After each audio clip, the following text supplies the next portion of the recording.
The Rap Roundtable. Ah, yes. Monday Night Raw is officially on deck. Rap Roundtable is here as promised. I see we have a couple of new faces in the chat. Shout out to High God Supreme. Yes, we on CP time, but you'll learn as you go along that we're generally and perpetually on CP time here at the Rap Roundtable. The time is an approximation, not a literal, okay? It's your boy Joff here alongside the company man. Word up. Word up, fellas. Yes. Culture United, an important voice in the space. The company man, Justin Hunt, is in the building, alongside Dini the Balance. Yo. I see Macito pull it back up. Let's get him on the panel. Alongside Macito, the greatest Drake fan in the world. Let's be clear. OVO Mace, the greatest Drake fan in the world. And of course, it's your boy Job here. No sincere to Rap Snob tonight. He's under the weather. And quite frankly, we were joking in the group chat. It might be a good thing for the J. Cole fans that Sincere is not here. He has been relentless. He has been ruthless. On the attack. He has kicked in the back of the Dreamville fans and J. Cole alike. But he's not here tonight. Maybe you'll see him in the chat. I don't know. But as always, this is the number one podcast for hip-hop. Number one hip-hop podcast in New York City for hip-hop. And as always, get your ones up in the chat. Y'all know how it goes. Company man, it's good to have you here. Once again, I want to tell you, I appreciate you having me on the Culture United last week. Hella fun building with people I've never actually spoken to. Great energy. And I once again appreciate what you do for the culture, doing that week in and week out now. Word up, man. I appreciate it, man. I appreciate y'all too, man. And last week's episode is a classic episode. That Lil Wayne, once the clips from the Lil Wayne portion of the conversation hit social, which should be tomorrow morning or tomorrow evening, however I schedule, it's classic, dog. I might have to turn my notifications off. I am terrified. Wait till the Wayne clips drop. That was amazing. But you brought so much insight and so many super dope points throughout every discussion that we had last week, man. So I'm glad we finally got a chance to make that happen. Same thing with Mace. When Macito, OVO Mace was on there, last you did the same thing. You know what I'm saying? So I got nothing but love for you guys. I'm just love and respect and the way y'all hold it down. Just appreciate it, fam. Like so consistent with such high quality is amazing, man. Thank you for having me. We try to do it week in and week out because we always jokingly say in the group chat, it was like other platforms could get away with things, but if we don't come correct every week, they're gonna kill us. They're gonna kill us. Like our audience is a lot of piranha in this audience, so we can't get away with murder the way others can. So we try to make sure that everything is tight and right week in and week out. Because I'm afraid of these people, quite frankly. Real talk. As you should, man. We don't know. We don't know what their day like when they get to our comment section. You know. Listen, man. Listen. I'm trying to be a better me. I've scaled back my venom in the comment section, but it's like when you go, you creep and you read it. It's like, you don't even know me like that, man. Why are you talking to me like that? Come on, just listen. But anyway, in 2026, I'm going to be a much nicer job. I'm just going to ban people. That's what I've leaned into this year. If you get too crazy, I'm banning you. That's it. I'm not going to argue with you. You just get banned, Shout out Rowdy 4663. Yes, that was a pause. I should have paused it. Didn't let me get that one off, though. So, the company's here. No pun intended. Company's here. So I let that one go. We're not changing up. He in the crib with us. He in the living room. We all on deck. We ain't changing up because company here. You know what I mean? I'm back to holding your feet against the fire. There you go. Macito, you're gonna have to use your phone, gang. Like you are like in the ghetto of the internet right now. You know what I mean? Matrix, bro. Let's get into this J. Cole album, Yes, The sir. Fall Off. Yep. One of the most, if not the most anticipated release in hip-hop dropped on Friday. We believe here, we talked about it, high-level rapping, but it's gonna be, I think this is gonna land as time continues to go along as one of the most polarizing projects of the year. Justin, we know you did your review, but for the people who might have lived under the rock, give us a truncation of what you thought about the album and where you think this will eventually end up in the hip-hop zeitgeist. Well, I gave my thoughts. That project is too long for me to trust anybody's 24-hour review. Okay. 24 It's an hour and 40 minutes. Okay. Golly. I'll say this, right? I think that conceptually the stuff he was doing or trying to do, I admire him for taking that approach, right? I'm from the Carolinas. I love Carolina stuff, right? And from a Carolina standpoint, we're talking a project that's looking to do 200 plus, maybe 300,000. I've never heard so much North Carolina, South Carolina in an album ever. And that actually means something to me. I think that if you look at where albums have been, Bad Bunny's album was very much a regional album, celebration of Puerto Rico. Kendrick's album, very much so. Redman's album. Metro Boomin's album, when he went to 2000s with that Atlanta sound, I loved it. You know, a lot of elements in Tyler's. I'm glad that we get the North Carolina perspective from Cole out of that. I think it's really dope. Small things like the album's an hour and 40 minutes, but the main highway that runs through 40. And so that connects the entire state, right? So that gives me a reason why the album is that long that I can appreciate, right? When it came out on Duke versus North Carolina weekend, right? One of the biggest weekends ever. Yeah, I love that part of it. Makes me feel amazing hearing that. You know, every time he says "Bo" on the album, on Safety, I love it. Give me that. You know what I mean? I love that. I love that kind of stuff. I think that if I'm being cynical, which I won't be too cynical about it. I think that there's also a room for a lot of, perhaps to make it more of a celebration of other artists that are actually from North Carolina. He's singing a whole lot. I feel like Fantasia could have picked up some of that. Maybe Anthony Hamilton could have done some. You know what I'm saying? Like, talk about it. You know, has he got some new artists he want to show us that's dope from Fayetteville? I don't know. You know, I'm not going to tell him what to do. I think these are missed opportunities, particularly with what the album is about, like how the album is structured. But this is an album that fans are going to love, particularly J. Cole fans, because you get a lot of range.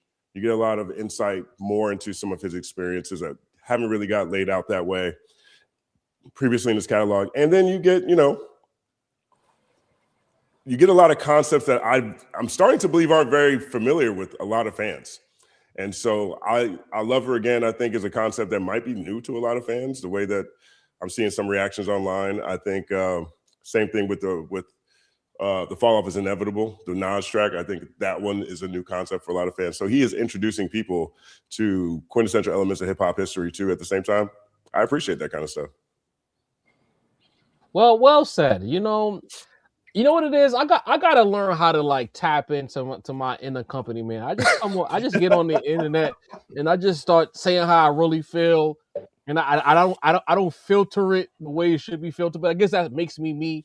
There's a lot of things here throughout the weekend of listening, as far as what our initial reaction was. I'd like to see where we are right now on this Good Monday. Deanie, to balance your hair now. I know you spun it a few more times since the last time we spoken about it. What are your thoughts, man? Like, has what your tastes were, what your opinions were at the time of our reaction changed, or are you more lockstep in that? You know what? This is exactly what I think the album is. I'm kind of still where I was, but like Justice said, I do appreciate some of those concepts. You know, it just depends on how you look at it. Like, some people might say that's him introducing, you know, those concepts to new people. Some people might look at it like, I had to make a really safe hip hop album, you know, that hip hop heads really can't shirk at. You know, like I violated a core principle of the game, and I have to get the respect back. Cause say what you want about Cole, he's a man of respect. Mm-hmm. You know, like everything, you can't rap the way he does. You can't carry yourself the way you do unless you are a man of respect. Even though he had a mishap, he's still a man of respect. And I think he's trying to restore a feeling, but it just I don't want to say genuine. I don't want to say like he's faking it. It's just dry. You know what I'm saying? It's just really just dry. He might be, but listening to him talk and have conversations, he seems like a dry human being. You know what I'm saying? Pause if applicable. You know what I'm saying? He just seems like a really... It's applicable. Yeah. All right, salute. Hold my feet to the fire. Hold my feet to the fire, bro. You know, it just seems a little like he was trying to play it safe. Almost a little too safe. You know, like, shout out to the singer. I wasn't a fan of none of that singing, but I understand that this is not an album necessarily for me. This is an album for a diehard Cole fan. I feel like if you're a diehard Cole fan, you got everything you desired out of this album. You got a lot of different aspects of him. You got a lot of different perspectives. The Nas Rewind joint, like I said, might be. It's crazy how many people are not super hip hop heads that still kind of know that that's a rendition of Rewind, which I'm thinking is hilarious. Like, I got people saying, "Yo, you heard the Rewind remix?" I'm like, "How the fuck do you know about that? You don't even listen to Nas like that." But like, it's like I said, he's given elements of the game that we love, and I feel like it doesn't feel like it's from a place of like, "Yo, this is in my heart. I got to do this." It feels more like I got to feed a base that, you know, pretty much has got their eyes on me, something crazy. That's what it felt like to me. There's good music on the album, no question, but a lot of it just feels dry. It feels like it's not compelling is the word I used last time. I don't feel forced to press play. Even in fact, when I had to listen to it again, I felt kind of forced to listen to it. You know, it's just the lyricism top tier. We can't take away nothing from the lyricism. Some of the beats kind of threw me off. The singing kind of threw me off. Subject matter was dope. I feel like if anyone could get into a deep, introspective, vivid imagery bag outside of Nas, it's him. You know, some people might say Andre 3000, but the way Cole raps, you can actually vision what's going on in the raps while you listen to it. It's like a movie, which is fire. I don't want to take that away from him, but in terms of a project, I'm just not as moved as a lot of people on the internet are apparently. Wow, Dean. You know what's funny about Deanie? Go ahead, Just. I want to ask you something about that because that is something I've seen people say quite a bit. They'll say it's safe, but then there's like all this singing that people don't like that is in a large scale kind of new and kind of risky. You know, is it safe because of what he's singing about, or is it safe because... So Cole, because all that singing to me is not safe. That's what I'm saying. I look at all that singing, I'm like, but he harmonizes throughout his music. If you listen to his music in the past, he just doesn't outright like this was like on singing. Acoustic guitars. He's been doing that the whole time. That was different. I missed that, and I didn't like that. That was one of the things that I listened to, and I immediately wanted to hit the skip, but the beat switched towards the end and came around. But like I said, man, I feel like this was for the 52,000 that was in the arena that day. This was for them. This is for the die-hole Cole fans. And I feel like if you're trying to make an album to get the masses, you got to sometimes dig a little deeper than just what you want to give your fans, you know? Like there's millions of people are going to listen to this album and different people are going to feel different kind of ways. Some people love that melodic type shit. Some people hate it. Some people love it but hate it from him. It just depends on what you like listening to. It just didn't hit to me, you know? And like I compared it to a restaurant that's everything's great about, but you just don't want to go back to. Like, you can't say there's anything truly wrong with the place in terms of a restaurant. The dishware is good. The chef is good in the back. The waitress, everything is phenomenal. But the end project is almost like it just misses some seasoning. That's why I left it last time. Interesting, Deanie. You know, Deanie usually, like, he chooses his words very carefully. Like, for him to deliver a stanza like that about Cole, he absolutely feels away. We don't get this Deanie unless he feels away more often than not. Like, you know what I mean? We all felt the same way. He wasn't my particular cup of tea as an artist. Right. He brought me around with the lyricism when he was just fighting the free world. And I was like, damn, like, you can't not look past this. Like, this nigga's rapping at an all-time high. He's giving you almost underground level raps, but at a high tier mainstream level, which is dope to see, because you don't. A lot of the niggas that's the nicest just seem to can't break past that little barrier, but he did, and he was spitting. It's the musicality of it all. I respect it. It's just not my bag, though. You know? Got it. Yeah. Macito finally logged into the Matrix the right way. We got a strong connection. We can see you clearly because, again, this pod ain't complete if OVO Mace ain't here to give a unique perspective. You know, we're going to talk about your guy Aubrey a little bit later, you know, trying to upstage young Simba, the actual Simba, this weekend. But what are your thoughts, man? Like, matter of fact, you didn't get to do the reaction with us, so this is fresh. And you were very coy in the chat. You didn't talk too much about this album at all in the group chat. So you've been saving your opinions for right now. I know the chat wants to hear it. I want to hear it. Goddammit! What are your thoughts on this album?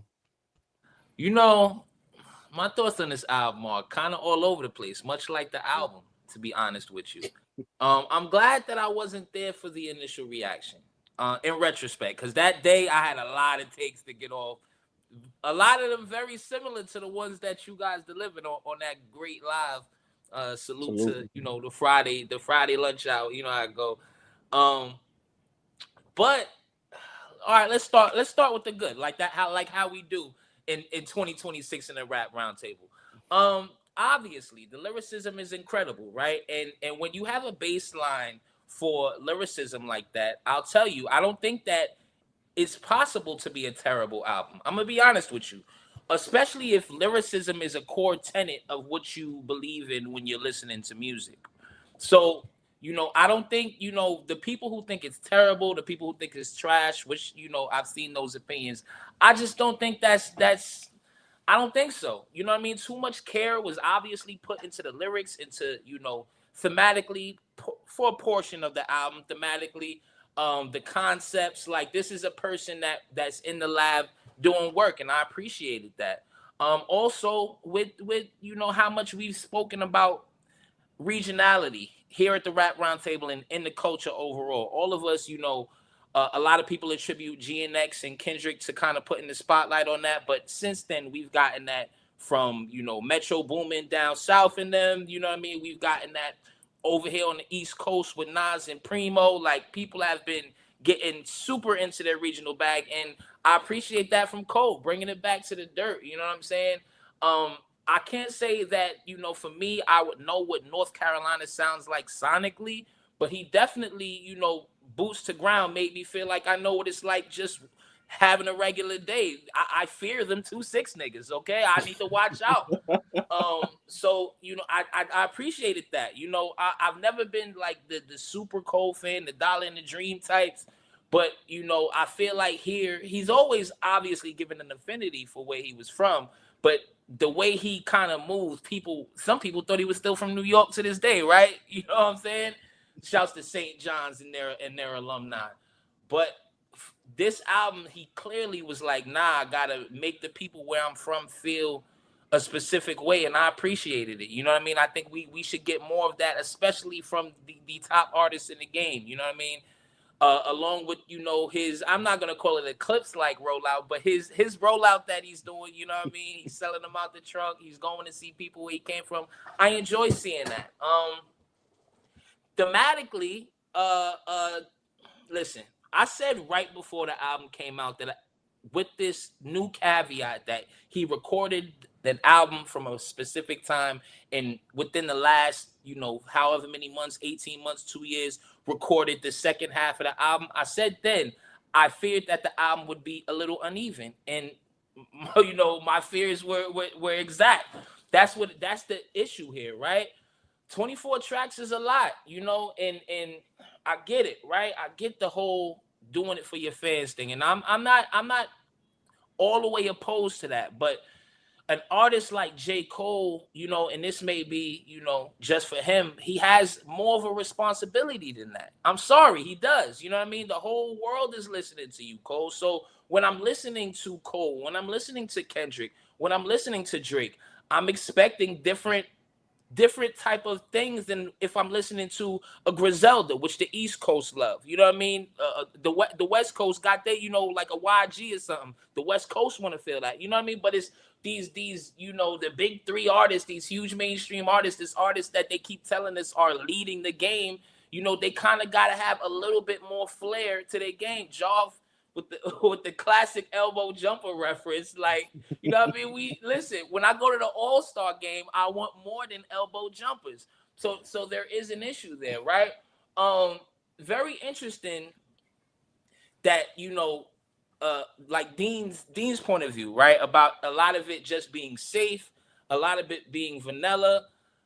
And that is another thing that I think is fresh for 2026, right? I think in 2021, or maybe when the falloff was first supposed to drop, not the 10-year wait like the true fans been talking about, but since we've been hearing about this album 3-4 years ago, I feel like the safe might have worked. I feel like he has a higher leap to make now with everything that has happened. You know what I mean? And obviously his him dropping out of the battle is part of it. Also, part of it is there's a ton of things. Is he retiring?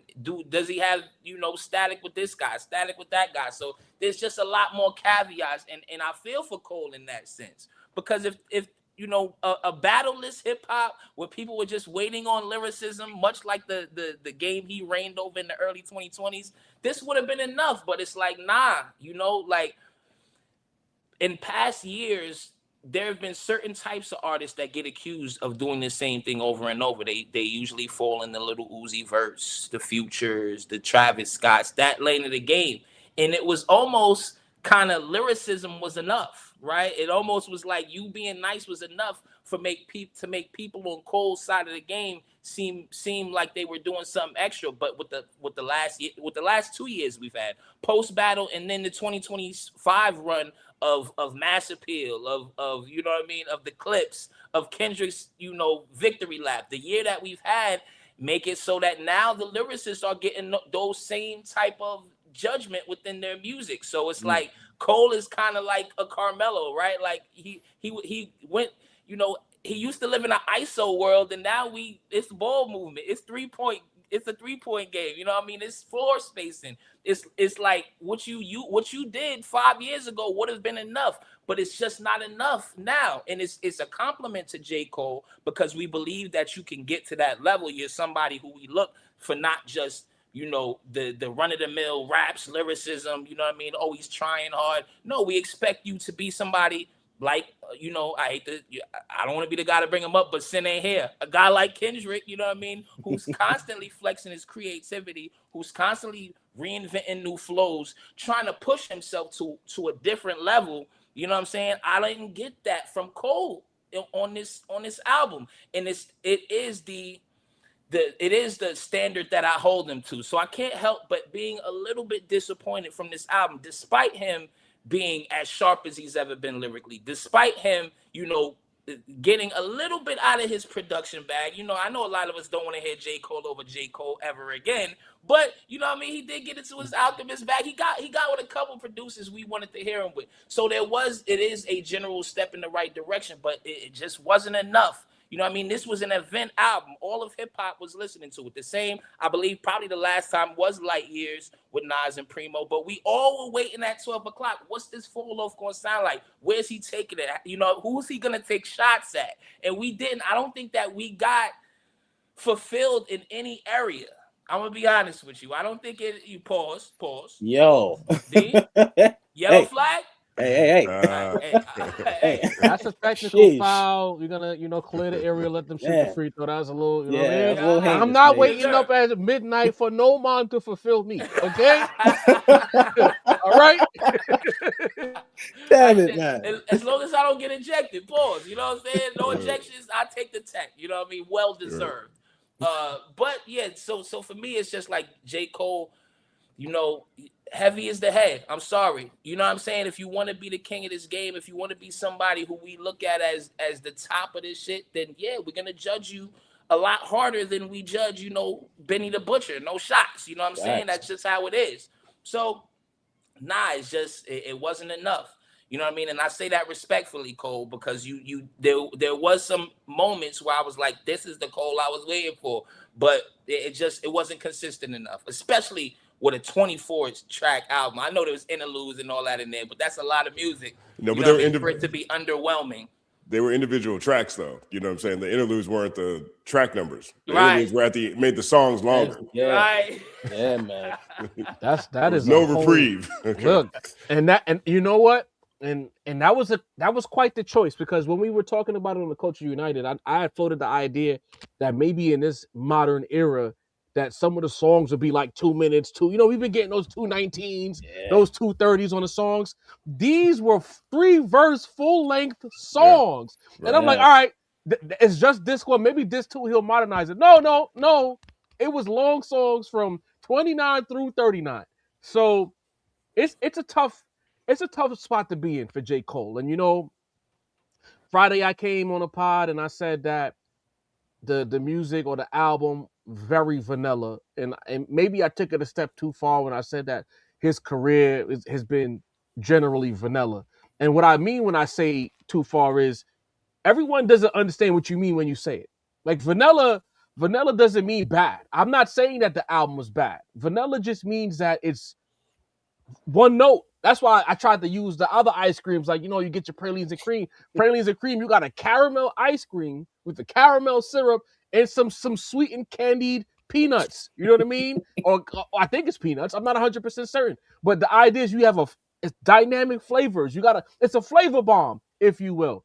So when I listen to him, when he's not Feature Cole is not vanilla at all. Feature Cole is going to Cold Stone. God damn it. Like he's out there and he's cooking up and he's on different production. He's in different pockets. It almost seems like he's a completely different person when Feature Cole pulls up. He's a lot more braggadocious. There's way more confidence. There's way more of that quote unquote rapper energy that you don't see on the albums. You know, like when all of our greats get in that bag and they in their bag on the albums, you hear it as well. All of the ghosts you could think of. Because J. Cole, we're not comparing him to somebody as Midgard. He's a all-time great. I don't think I'm out of bounds in saying that, right? He's an all-time great. He might not be versed at sitting at the table, but to me, he's sitting with the greats. He's the Hoves, the Nas, the Bigs, the Pox, all of those guys. He's at that table to me. He has a bunch of bodies of work that have run the numbers up. He has critical acclaim to a certain degree, whether people like us in our age group might say he has a classic or not. That's up for debate. But he has millions of people who are fans of his that will tell you that he has classic material. So to me, he's checked every box to be sitting at a specific table. So when I listen to The Falloff, his supposed last album, that's what everyone's saying, right? This is his last album. He said, yo, I got to push my pen. You know, there was a lot of noise, self-induced controversy. We're not here to talk about the beef anymore, but the fact remains is it's not controversy because we wanted to see controversy. And that's an issue that I've had with J. Cole fans. They've been very pretentious in blaming us for controversy when he did this. I would just like for once say, did y'all ever say, you know, Cole, Jermaine, you was tripping? I've never seen a Cole fan say this guy was bugging for what he did. Not once, right? Self-induced controversy. So he's created a well of anticipation, for better or worse, to where when we press play on this album, we're expecting something epic. Maybe that's my fault for expecting something epic. And I think I kind of fell into my brother Sincere's energy where it's like, maybe I didn't judge the album on what it is as opposed to what I hoped it would be, right?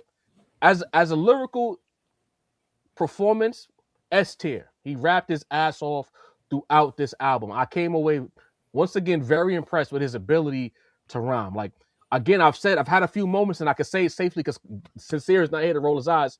I still feel like, depending on the time and the day of the week, if he didn't apologize to Kendrick, he might have had a puncher's chance against Kendrick in that battle. I think he could have out-rapped Kendrick in that battle because Kendrick has moments of greatness, but consistently sharp raps, Cole is the sharpest, no?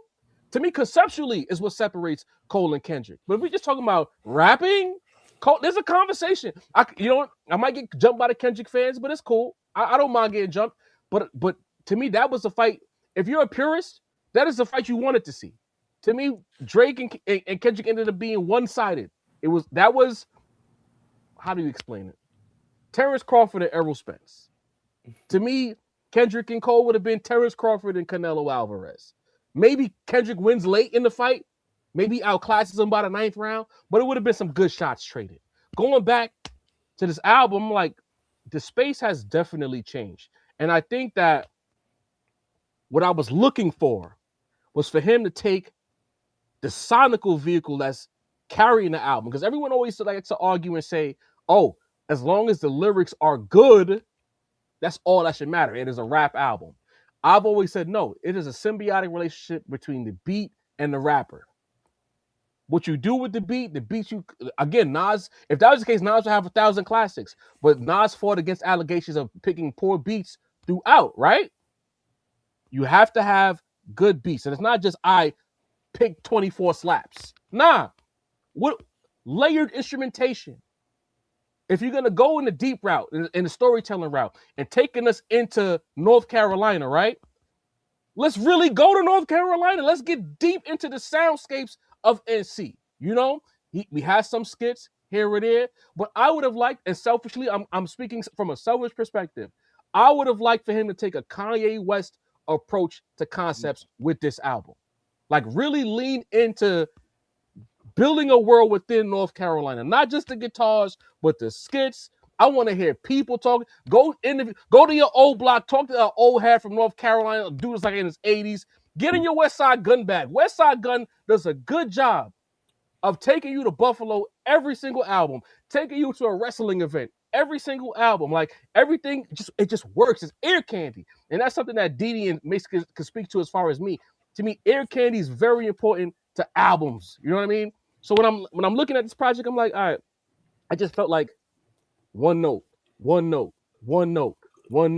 It never zagged. And I think that, to Mace's point, prior to this album that just dropped for Cole, he could have done that album.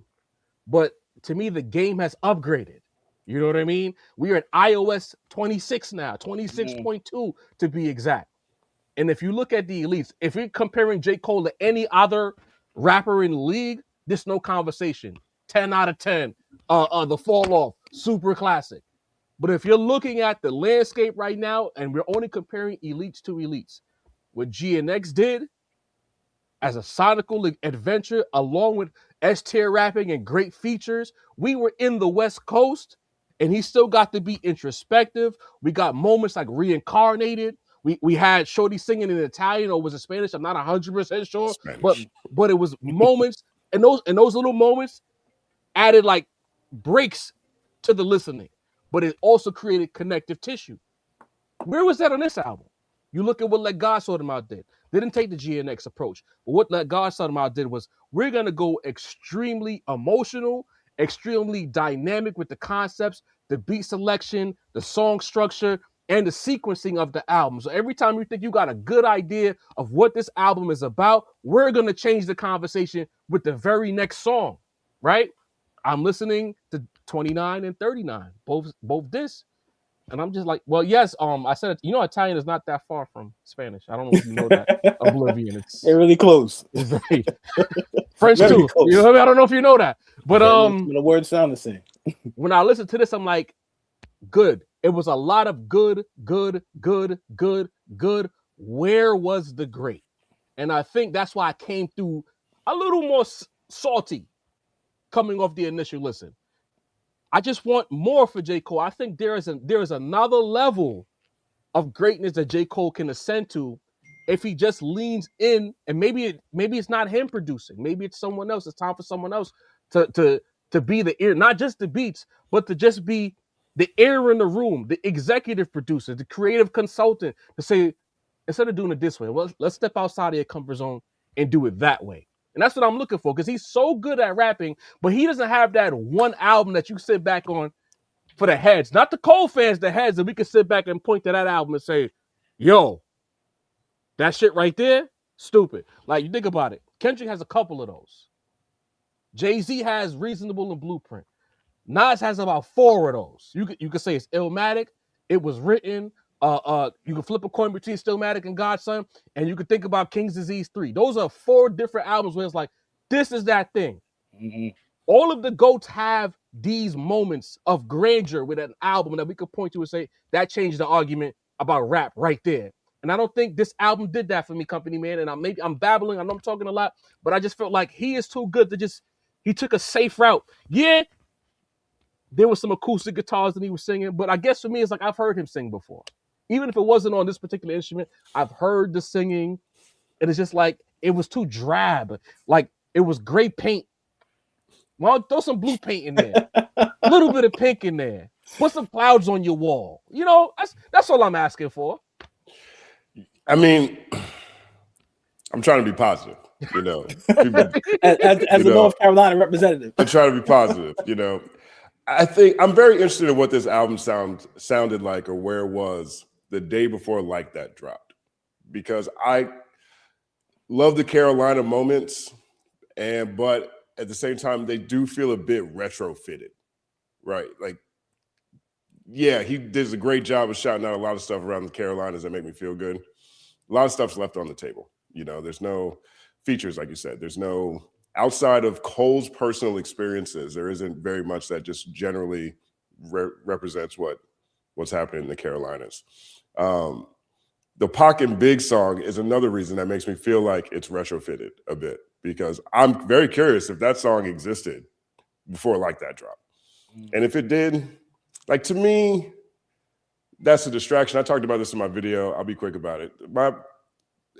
People keep telling me how good of a song it is, and I just don't think he sounds enough like Big. I don't think he sounds enough like Pac, and I feel like Nas made that song already, and Nas knew them. Yeah. So it's like, so now I feel like I could have made that song. What would I like Biggie and Pac to do? It's damn near AI at that point.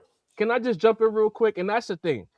I said the album was vanilla, and I saw this comment a bunch of times when he was like, "Oh, well, he did What If, and he was Pac and Big," and I'm like, you know what's vanilla about that? That he tried to embody. First of all, he took a concept that's almost 30 years old and redid it. First, let's start there. Secondly, he took a concept and didn't even properly embody either one of these artists. Right. Ironically, again, get mad if you want, chat. Drake did a better job of embodying Snoop and Pac than J. Cole did of embodying Pac and Big. I'm not condoning it. I'm just pointing out what's going on. Need you, hip-hop But then, savior. if you're going to be compelling, right? And I'll pass it right back to you, company man. If you're going to be compelling, and this is what I'm talking about, Safe and Vanilla.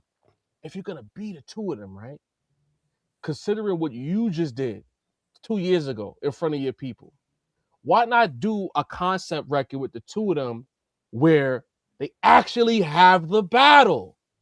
And then you say, what if they were still alive and they actually squabbled it out? Now you're creating a whole new lore. Instead, you're making people remember that you just did the same shit 2 years ago. As you were, company man.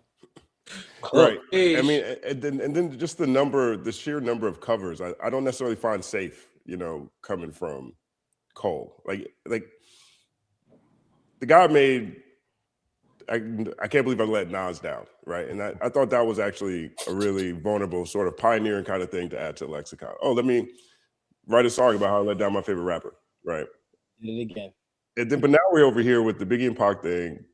We've got the DMX thing. We've got the Common thing. We've got some Outcasts in there. We've got the Nas. We got the Mobb Deep, right? And so it's a lot. Like, so whether or not his execution is dope, I personally love I Love Her Again. I think that's a fantastic flip. I can even relate moving from the South at a time when hip hop, Atlanta took over hip hop. I can relate to it. I really rock with that. I love the DMX song. I just think for this album, he's doing a lot of covers, right? This is your thing, and I know you're paying tribute to all of your inspirations. Are you that close to them? Like, did you hear your version and think that? And did it make you feel like Usher when you heard? Did it make you feel that, or are you sort of just trying to make as nuanced, as conceptual of an album as possible, so that super fans could be happy, and so that online detectives can pull out theories that surround it? Like, is this an album that is for really your audience, or is it really for where we are now with YouTube breakdowns and everyone is trying to figure out what stuff means? That wave, because I understand the album being long. If this is his last deal with Interscope or Universal, however that's structured, since I think they sold. If the album's going to be long, yeah, okay. We're going to run it up on the track list. We're going to run it up on the runtime, and have the audience who loves me the most sit with these and make up for the fact that I understand a lot of people are probably not going to be coming back to this outside of my main audience. I get that, right? I think it's cool, again, that he said, fine, fuck it, hour and 40 minutes. We're going to make that exact thing, and we're going to leave that as a breadcrumb. I think there's a lot of cool numerology things that are going on here. I just don't necessarily feel like the J. Cole that I thought, and I think a lot of us thought he was going to be in 2010, 11, 12, 13, 14. Like, I don't know if he ever. I had to come to grips with myself, truthfully, 3 albums ago. Like, what was it? My Delete Later. I had to come to grips with my own expectations that I was putting on J. Cole, and just realizing, okay, he's not going to be there. And so I think that a lot of the anticipation comes from his reputation. Prior to even the battle, I'm not even talking about the battle, but every time he dropped, it was his reputation and proximity, being a part of the Big Three, or coining the Big Three, however you want to look at it, being a common man rapper that could move units on a major level. Like, that is unheard of. Like, that stuff is amazing. You know what I mean? But at some point, this is why I was making that face at you, John, where you're talking about he's sitting at these tables. I think he is definitely in the Hall of Fame, but I think that they're not. I think they're very much. I do not put him at a table with Big and Pac. I do not put him at a table with 3 Stacks. I don't. I honestly feel like Cole would have a very difficult time in the 1990s. If you literally put him in the 1990s, I think he's got a very good, let's say, Raucous Records roster on its own. On its own. This isn't even hate, right? Is Cole Mos Def? No. I can't give him that. Is Cole Pharaoh? I can't give him Pharaoh much. All right, so is Cole? Eminem was on Raucous, but we're not going to do that. He's Cole, not Eminem's prime. Absolutely not. Right? Is he Kweli? Maybe. Could be Kweli. Could be, right? But that already puts him at best third. I don't think he's better than Kweli. I think Kweli has shown a penchant to make some hits. He made some joints, and I think he got better ear for beats. But don't get me wrong. Don't get me wrong. Either way, especially Justin talking with crazy. With, I ain't gonna lie. Well, here's the thing. So I think that all of those acts, and it kind of got into the whole vanilla thing. They were more dynamic as artists, and that's the thing. I feel like Cole. I don't know if he's deliberately handcuffing himself, but it's like, bro, like, just stop. Go dunk the ball. Stop shooting. You know, attack the rim, and it's just because when I forgot the record right now offhand, but when he was yelling in the second verse and he was really like emotional, I'm like, where is this guy more? Why aren't you more willing to just be more? You could be vulnerable. It's cool being vulnerable, but why aren't you more aggressive? Why aren't you angrier? Why don't you really like push back with the bars against the people like us who have played with your name for 2 years? It's like he's overly cognizant of how he's viewed to a place where I feel like it's restricting him from being what he could be. Like, because you think Mos Def would have said sorry to Kendrick on stage in front of his fans at a Rockets Fest or some shit? Absolutely. And he damn sure wouldn't have made no Port Antonio. Hell no. That's it. You wouldn't have done that one. But but even away from the battle, and I'm not trying to, flatten Cole's legacy in comparison to these other guys, even though that is a very big thing that I think he did. Cole did do that. He forced us to look at him in comparison to these guys multiple times over the course of his career, talking about the big three, he colored this. I'm trying to give grace and step away from that. If we take just the body and quality of his work, it is fantastic, but it's missing key things that I think a lot of the most celebrated artists aren't missing. Cole has a classic. It's debated. I don't know if Cole has a universal classic. He's got classics. He's got something Drive might be the one. Right. I mean, I think that is the one. I mean, truthfully, I think that is the one. Now, I think KOD is very close. It's up there. I mean, that's my favorite album, KOD. And Lyricism. It's got everything. Yeah. It's my favorite album. It's his least referential, but that is also one that is not universal, right? I'm talking about like a universal standpoint where fans and people who are just fans of hip hop can agree that this was their joint. Like this was a magnum. I don't know if Cole has that. And I would love for it to be KOD because that's my favorite Cole album. But I can't say the same thing about anybody that I would put into that class. Like I have a whole wall of albums up here. Everybody up here got a universal classic. And I think that speaks to some of the limitations Cole puts on himself. I think he works by himself too much. I think he needs to be more collaborative. Hip hop's competitive, but it's also collaborative. Yeah. I think that he actually really should explore some vulnerable topics. He's very good at getting you right there to the, we about to get real right here, but then we're going to back away and go. Like even on, what's the song? Oh my God. What's the Punk Bitch song? I can't think of it. The Punk Bitch song is a great example to me. Poor Thing. Yeah, Poor Thing. That's a great example to me, right? Like you see how upset Cole is at this situation. Like he is very upset about this dude. The dude's been talking shit about him, all this shit, right? I don't know why. I don't know what happened after this. I didn't see it revisited at 39.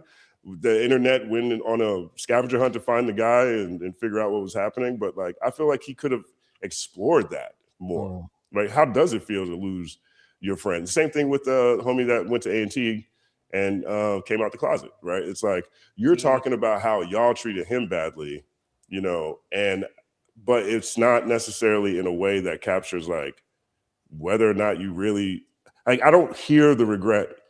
I don't feel the regret, even though I hear that it sounds like you're regretful. You know what I'm saying? Like there is a gap there that I don't think that people that sit at certain tables. And that's the thing. He does, not to reiterate, but it's just like he does a great job of framing the scene, right?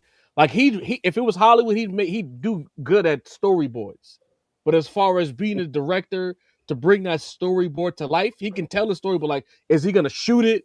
Is he gonna really capture the emotion of the scene? And it's like his stories it's there, and it's just like, all right, keep going, all right, next one. Like, no, keep going. You know what I mean? Yo, and I'm from the Carolinas again, man. And I love the Carolina elements of this, but like Dreamville and Jamla have not been on a Cole album together. You know what I mean? Like Cole was on Rhapsody's project. Cole did Back to the Future with Wale, but that was produced by Ninth. Like Petey Pablo, you got him. That's great. He's the one that had the biggest song that put North Carolina on the map for most people. But if you want to talk about who's been holding down, oh man, you want to talk about who's holding down North Carolina, like from teaching people, like Ninth is teaching classes, and Rhapsody and them still live there. You know what I'm saying? Fonte Little Brother was so anticipated when they came out that Kanye West was scared of him. He was legit scared. He's like, oh my God, here's some fly cats doing some backpack stuff and driving Mercedes just like me. I gotta, like, that 2000s really sets up J. Cole in a, from there's some stuff happening in the Carolina standpoint. Ninth Wonder he was on the Black Album and my man was signed to Rock Nation, and then Ninth was at Rock Nation. Like, I feel like what does a Ninth Wonder, what does a Fonte, J. Cole, the Baby song sound like? That could be cool.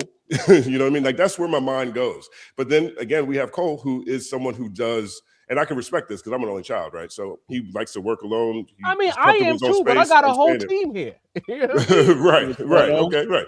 But so that's part of where I feel like what he did still falls a bit short. Like, it's not North Carolina, it's not South Carolina, it's Cole Carolina. And that is awesome in itself. I just wonder what it would sound like if he let people know there's other people from North Carolina. That'd be kind of cool. I know you said a few things you wanted to respond to. Nah, listen, y'all cooking right now. That's the thing, right? And the album that we're looking for, I see y'all mentioning KOD, Forest Hill Drive. That was supposed to be the fall off, bro. This was supposed to be that, because the thing is, like Justin said, those aren't.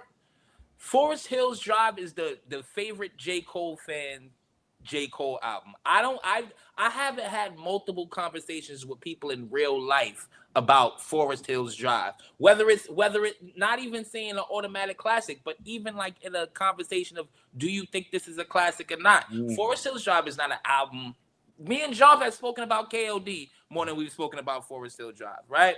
So it's like he was very much lining himself up, because like you say, Justin, before like that, we would get in the videos in the street when it was like, oh, is he taking shots at Jay-Z? He's getting classic verses. We did a reaction the week of, did we not? Yeah, when he riding the bike and we was like, oh, he rapped. We was hyped. He ready. We were hyped. We were ready for the album. This was supposed to be that, okay, it's stamped album. You know what I mean? And like Justin said, like, before like that, this was the album for the 2020s, the entire decade. This was supposed to be it. So it's like I'm mad at J. Cole because he's forcing us, to have this referendum on his career and his artistry, and just like this album was supposed to make us stop having this conversation. I feel like J. Cole more than anybody from his generation, because Justin, you mentioned like that Biggie, Pac, Jay-Z, Nas table and what they've done. And Jav, you mentioned about their certified classics. I could argue that even amongst his peers, you know what I mean? Like, listen, I get J. Cole's lyricism, but does J. Cole have an album better than DS2? I don't know. Does he have an album better than Nothing Was the Same? I don't know. Does he have an album that could compete with Travis's best? Rodeo, you know what I'm saying? I don't know if he has that. And these are people. He don't got an Astro World, I'll tell you that.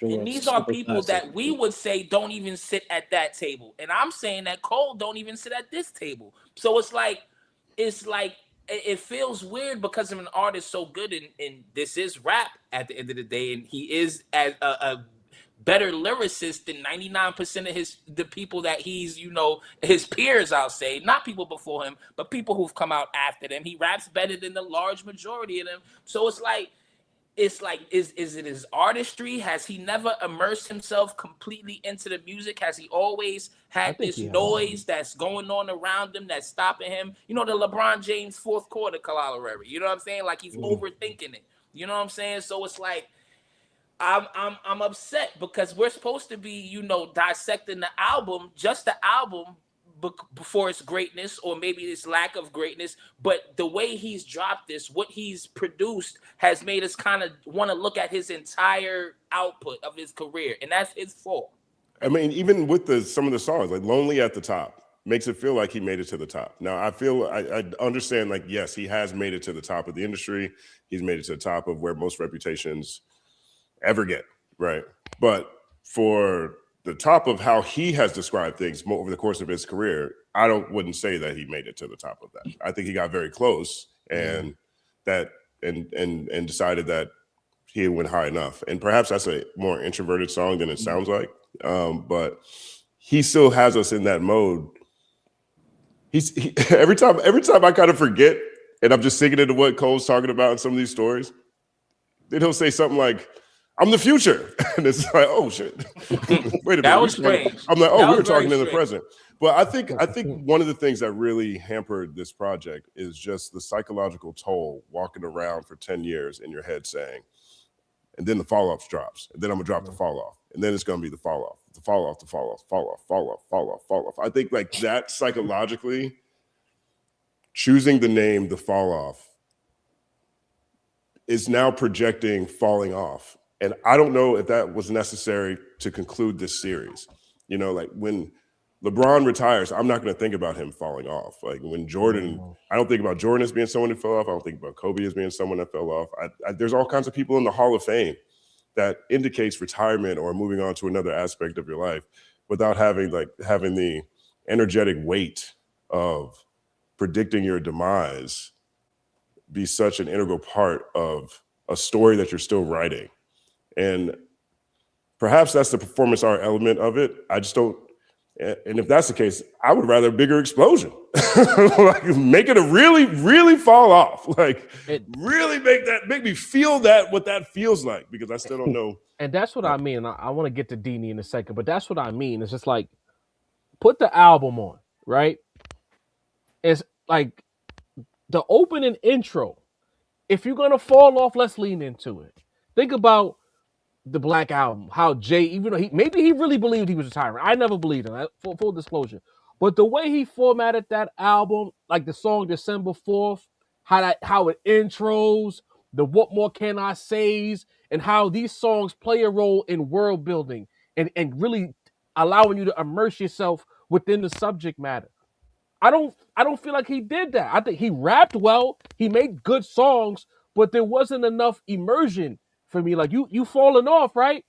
Let's get a little skit at the top, or like someone talking at the top, or a collage of your career to this point, and really take us into, if this is the last one, I love how he's doing it. There's a certain level of cinema that just was lacking on this album. And it's just like, bro, you're gonna sing, and some of them points when you singing, go get a church orchestra to do some backgrounds on that and really make the vocals bigger. Like let's lean into the drama. Let's lean into the storytelling. Like we know you're great at rapping.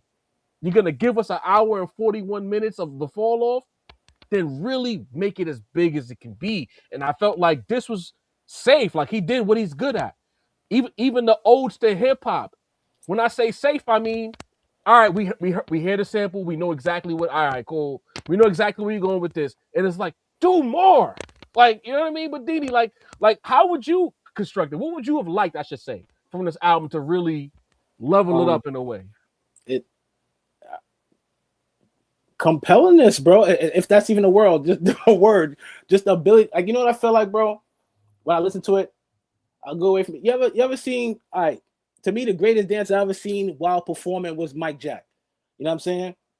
So for some people, it might be this person, people might be that person.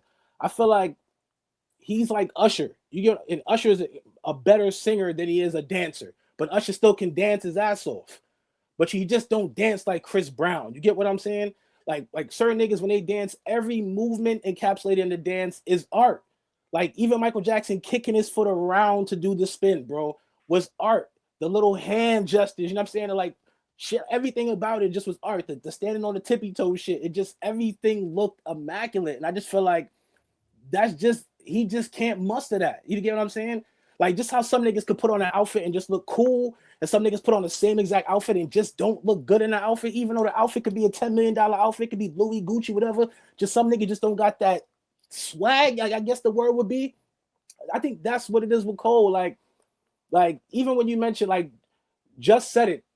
He said it so good before we got on the actual pod. The words we said, like all these renditions, but all these renditions of songs that were better done already, and now you're doing them again, and they don't got the same life and body that they had while we already heard these songs. You know what I'm saying? I truly felt, I could be wrong, hate me if you want, I truly feel like, you know how niggas like the cartoons, I'll show you He-Man. I feel like that's what he did. Like he did the whole angry Arthur Fist and said, I got these niggas. I'm gonna come through with the old school classics. It don't even feel like those songs were like truly for us. It just felt like they're more like, I gotta put these things on the plate because they won't say it's a meal if it's not a plate. If I don't put some broccoli on the plate, you know I gotta be a food reference fat nigga at the table. And if there's not some broccoli on the plate, they're gonna look at it like it's crazy. I gotta put some potatoes on the plate to kind of fill up the fact that there's like steaks and shit. It just feels like it was a lot of filler.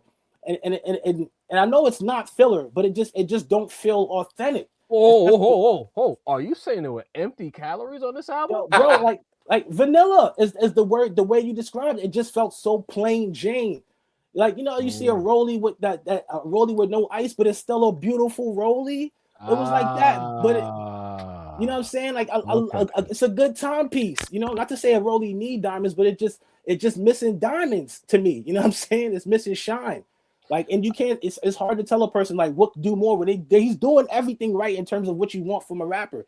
You know, like it just. I hate that he could suffer from the glitz effect. It just is so unglitzy. It's almost unpolished. He needs someone to produce him. Bro, yes. It comes off as. I'm glad that you with me on this, Justin, because that's really where I'm at with it. The word I used was dry. It just feels like you said, someone needed to be in the room to be like, yo, bro, this needs a little something. Throw a little more info on that part right there. Say this with your chest. Like, same kind of monotone flows, same kind of energy. It just. Even the perceived, maybe it was, I don't know, I'm not putting it out there, but like the whole thing about the best rapper has a white mom or something like that. You could frame that twice. With that one. But the thing is, all right, so like let's respect the mulatto. As the layman, we're gonna be layman's here. If Kendrick's whole thing was pro-blackness and you not like us, am I wrong in thinking that he's talking to Kenny when he says that? Am I reaching? Am I Dawson right now? Because that was a big argument 2 years ago. Where else would that line come from? Who was that talking to? Twitter? I mean, I was on a phone call today about this particular line. It wasn't with anybody in their camp or anything. It's just another example of how J. Cole fans just got to accept some things, man. I know y'all don't want to hear about the battle. I heard J. Cole say rhyme two lines rhyme the word back twice. Okay, because he don't want to look back no more. I get it. But stop pointing us in that direction. Because why in 2026, after 15 years, is Cole going to be out here like, yo, the GOAT got a white mom? Yo. What is with the timing? What made him think about that? All right. We're going to follow it up with, now you got to respect the mulatto. Like, what major conversation around culture happened that might make Cole think it's a good idea to talk about that? I don't get it. And that's what I'm saying. And again, going back to the vanilla thing. All right, if you want to talk to Kendrick, why do you keep talking around the issue? Just say the thing. The best rapper got a white mom. So what? Like, now that you've said that and you got that off, now what? Next bar? That's vanilla shit. Like, now if you're gonna talk to the man who, again, said what he said, and you're gonna reference a thing, and it's the thing, he does this thing and it's very annoying. I look at it as passive aggressiveness, where you get real close enough about the thing, but you never talk about the thing, but you allow people to talk about it for you, which we're doing right now. That shit annoys me. You know what I mean?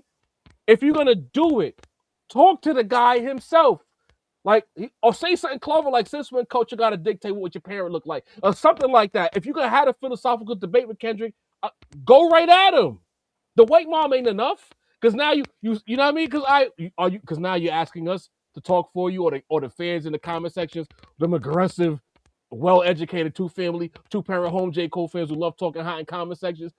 Why they gotta do the work for you? Just rap. You know what I mean? Like, stop taking these odd routes to things. If you feel it within your spirit, just say it. If you felt the way about Not Like Us, if you feel the way about the conversation amongst, and it's not just Kendrick, there's a wing inside of like black culture and social media. I don't know if it's a real life conversation, but heavily on social media, and we've talked about it here in the past, where they say if you're of mixed race and your mom is white, then you're white. So if that conversation bothers you, use your artistry and attack the guy who made culture and blackness a weapon in a rap battle. Just don't talk around it. Go at them. Go at them. Go at them. And see that ultimately brings to a head what I think is really the issue behind the album, right? And it's like, yeah, we don't want to talk about the battle all day. We don't want to talk about, who he said and how many he said it to. We don't want to talk about that all the time, right? But how can we not? Because if you're telling me that a man spent cumulatively 12 years, right? Because then he said he's been waiting 10 years for the first half and 2 years for the second half. So this is a 10-year in the making album, but half the ideas are recycled. Recycled production, recycled sonic themes, recycled if you count between production, song topics and straight up bites, that's half the album. So like, to me, it screams like a person who didn't want to talk about what was going on in his real life, so he had to fill his album with concepts and themes out of nowhere. Because how are you recycling so many themes? That's not even a cold thing, right? I can see if it was like Hitmaker or Tory Lanez or something, you know what I'm saying? But J. Cole is an original thought artist. So you telling me, you know what I mean, were you just feeling nostalgic, or did you want to have enough songs to rap completely around the thing that most of us wanted to hear about? Yeah, I mean, I think, and then I think of two things ultimately when I think of J. Cole.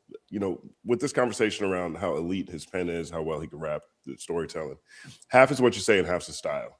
And I feel like Cole, a lot of times, will have one or the other, and very rarely do I feel like he has both at the same time. That's not a knock or a shade. Right. It's not a knock or shade at all. It's just what it is. But like, you get to that elite level, they got what they're saying is official and the style is official. And I think that's part of the challenge. But I do think that Cole, more than anything else, I feel like another thing that sort of keeps him out of certain conversations, in my opinion, is his imagination. I feel like when you get to certain levels, these are very imaginative people. Like Andre 3000 is making stories about seeing his mom in a blade of grass. Like Biggie, from a storytelling standpoint, the picturesque nature of stuff, you know what I'm saying, down to the skits. Like, he's got skits telling a story about some girl that wanted him to drop a deuce on her, and like just the imagination of where things are. And I feel like Cole's is almost a caricature of other people's imaginations a lot of times. Like, oh, this makes me feel this way. Let me see if I can do that. And I think that is where, once we get to the reason I like KOD the most is actually, I feel like that one is actually the most non-referential project. And he's also topically talking about, stuff that was, everybody was dying, you know what I mean? And he was talking about these kids on pills. Like, so I think he caught that magic right there. And I was hoping that we would see more of that on the falloff. Instead we get a very nostalgic album looking back at the Carolinas, and I love that. But then it puts me in the Carolina mode. So now I'm thinking more about Carolinas in general. And then now I feel like that concept was retrofitted a bit because of current state of affairs, And I say all that to say that I do think the song Safety is a top 10 J. Cole song of all time. Like, he got joints on this album that are heaters. Like, again, I don't want that to get lost in the conversation. There's some heaters on here. It like in a vacuum, heaters. But when you're listening to it as a body of work, sometimes you can get lost, because once you get to that next song and the next song and the next song, you're kind of forgetting about the heater you listened to like 6 minutes ago. It's just like, put it all together. What does North Carolina sound like? Is there a North Carolina underground scene? What drums do they like? Like what is the sonical experience in North Carolina right now? How does it feel to be a New York transplant with North Carolina ties? Like, tell me about how all these New Yorkers is coming into your city fucking the prices up. Like, if you're gonna go there, let's really go there, is what I'm asking for. You know what I mean? I mean, cut you off. But what I think is interesting about that is that he kind of split that conversation into two, because the birthday mixtape is his New York experiences. You know what I mean? That's clearly aimed at the city, and then he follows it up with the falloff, and that one's clearly aimed at where he's from, So he kind of split those conversations. Yeah, but those are topical. He didn't connect them at all. But like, you can really, there's a lot of things that you can really divulge and break down in that situation. But it's like, also Marcus Rose was like, oh, it's been an hour talking about J. Cole. Like, this is the thing that be confusing me. Like, that's how I be knowing there's certain people who have friends in real life and people who don't. Like, when you love rap, there's no timing on the conversation. We could talk about one thing for 2 hours and argue, debate, and shit like that. Marcus Rose, I'm gonna let that one. I'm gonna let you get that one off because you came in peace. But don't complain about us talking about an all-time great rapper dropping the biggest album of his career for an hour. Sorry, you know what I mean? But I'm just looking at the situation and I'm like, I guess you look at every rapper's personality. You're talking about how Big would do his thing, how Jay puts his albums together, things of that nature. It's like, should we just accept this is who he is? Maybe are we as listeners overthinking it? Danny, let me know. I don't think we're overthinking it, bro. I just think did we overthink all the other albums that we thought were fire on the first listen, on the second listen, the albums that we call classics? I just don't. Like, I'm at the age now, bro, where I could tell from the first 2 or 3 listens, like, if I'm really going to go back to an album, you know? Before, we just constant chances, or you find a couple songs you like it just... Marcus Rose says we're overthinking it. Okay, we got a We're not overthinking it, bro. It just... Sonically, you know, like, think of all the artists you love, bro. We named a bunch of artists earlier, the Bigs, the Pacs, and all that. Like, these niggas made you want to press play. You get what I'm saying? Like, people forget the compellingness of whatever you do is important, bro. You're in here right now because we're compelling, my nigga. You know what I'm saying? We're entertaining. This shit was just not compelling. Like I said, I mentioned the Stove God song, bro. I must have listened to that song 900 times. Just say what you want about the song. Bro. It's compelling, bro. Welcome to My Garden is talking to me in so many ways right now, bro. My nigga, you know what I'm saying? The theme music is boiling water, like little shit, just like the bars. It gets your attention. And it holds you there, bro. I just feel like J. Cole's never really been that kind of artist, to hold your attention artist. You always just respected the fact he can cook. It's like a nigga with a cookbook. I wouldn't say he's not, because he has too many fans. I think that, you know, cook not good. Matter of fact, but I'm trying to be. A lot of niggas have a lot of peace God tonight. I'm trying to be peace God because I just don't want it to be like go over heads that we're just like being extra critical, bro. Like, but it's very noticeable. It's very, I'm gonna say it. It's very noticeable who the J. Cole fans, the loud, staunch J. Cole fans are. And I'm not talking about white people. I'm not talking about white people. I'm just talking about they all have a particular look. They all have a particular opinion. They all respond the same way to criticism of J. Cole. And it's like, I almost want you to break it down, but I don't want to put you on back, nah. I ain't doing that. But it's like I said it in the group chat, not our group chat, but the group chat. Yeah. There's a lot of middle class 2-parent home people who are highly educated who get mad when rap heads like us get to talking about J. Cole in a way that they don't like, and then somehow we're stupid and we don't get it. And I'm getting to a place where I'm tired of that shit. Like, up, bro.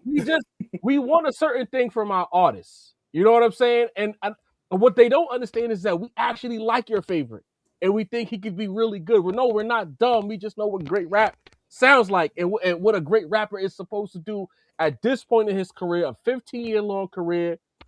Like, brother, like, if you maybe it don't connect to us because we came from a different background, we came up in a different time, and the fact that look at our former co-worker, Mr. R. That's not it, though, John, because he covers a lot of the bases of what we like. Tell you about our former co-worker Justin when we off the air. Okay. But there's a lot of people like him who don't love rap how we love rap. Right. That love J. Cole and will defend him and feel like he is the representation of because the thing is they'll amalgamate the conversations we have about rap and then say, well then obviously J. Cole is the guy that you should like. And it's like, yeah, you're right, but he's missing something. And I think like it gets to a place where I sound like I'm overthinking it while talking to y'all because it's like, yeah, he does, but it's just salt and pepper. Like I said on Friday, like where's the green seasoning? Where's the saison? Where's the extra elements? Like, are you gonna smoke it for a few hours at least? Get something else. Mm-hmm. You know what I mean? And I just think like he needs that other guy in the room, bro. It's time. I think you hit the nail on the head with that assessment of how, you know, there's a population of people who look at what other people are saying, synthesize it, and say, "Oh, that must mean J. Cole." You know, right? And not even just J. Cole. Yeah, not even just J. Cole. Right? I mean, we are in there's a few macro things that are driving a lot of these conversations that I always have to remind myself of. One, the first thing I have to remind myself of is that there are now 2 generations behind me who are engaging in hip hop. There's Generation Z and there's Generation Alpha, right? That's 2 different generations behind me, right? So now we're not starting at the same entry point. I almost had a pause moment right there. We're not starting at the same entry point. right. So that's already a thing. Right. So they're coming into a space where the culture of hip hop is much more fractured and much smaller than the range of rap music. Right. And now you put a super fan environment on top of that, which is a technical term. Like the term super fan means fans who are willing to spend money on an artist 7 or more different ways. And the music industry's entire strategy is around that. So you're going to get basically 12 to 15 artists across all genres that everybody's getting pushed all the time. And so you have what happens in this environment is that I have to remind myself all the time who and how I'm talking. Like, who am I talking to and how am I talking?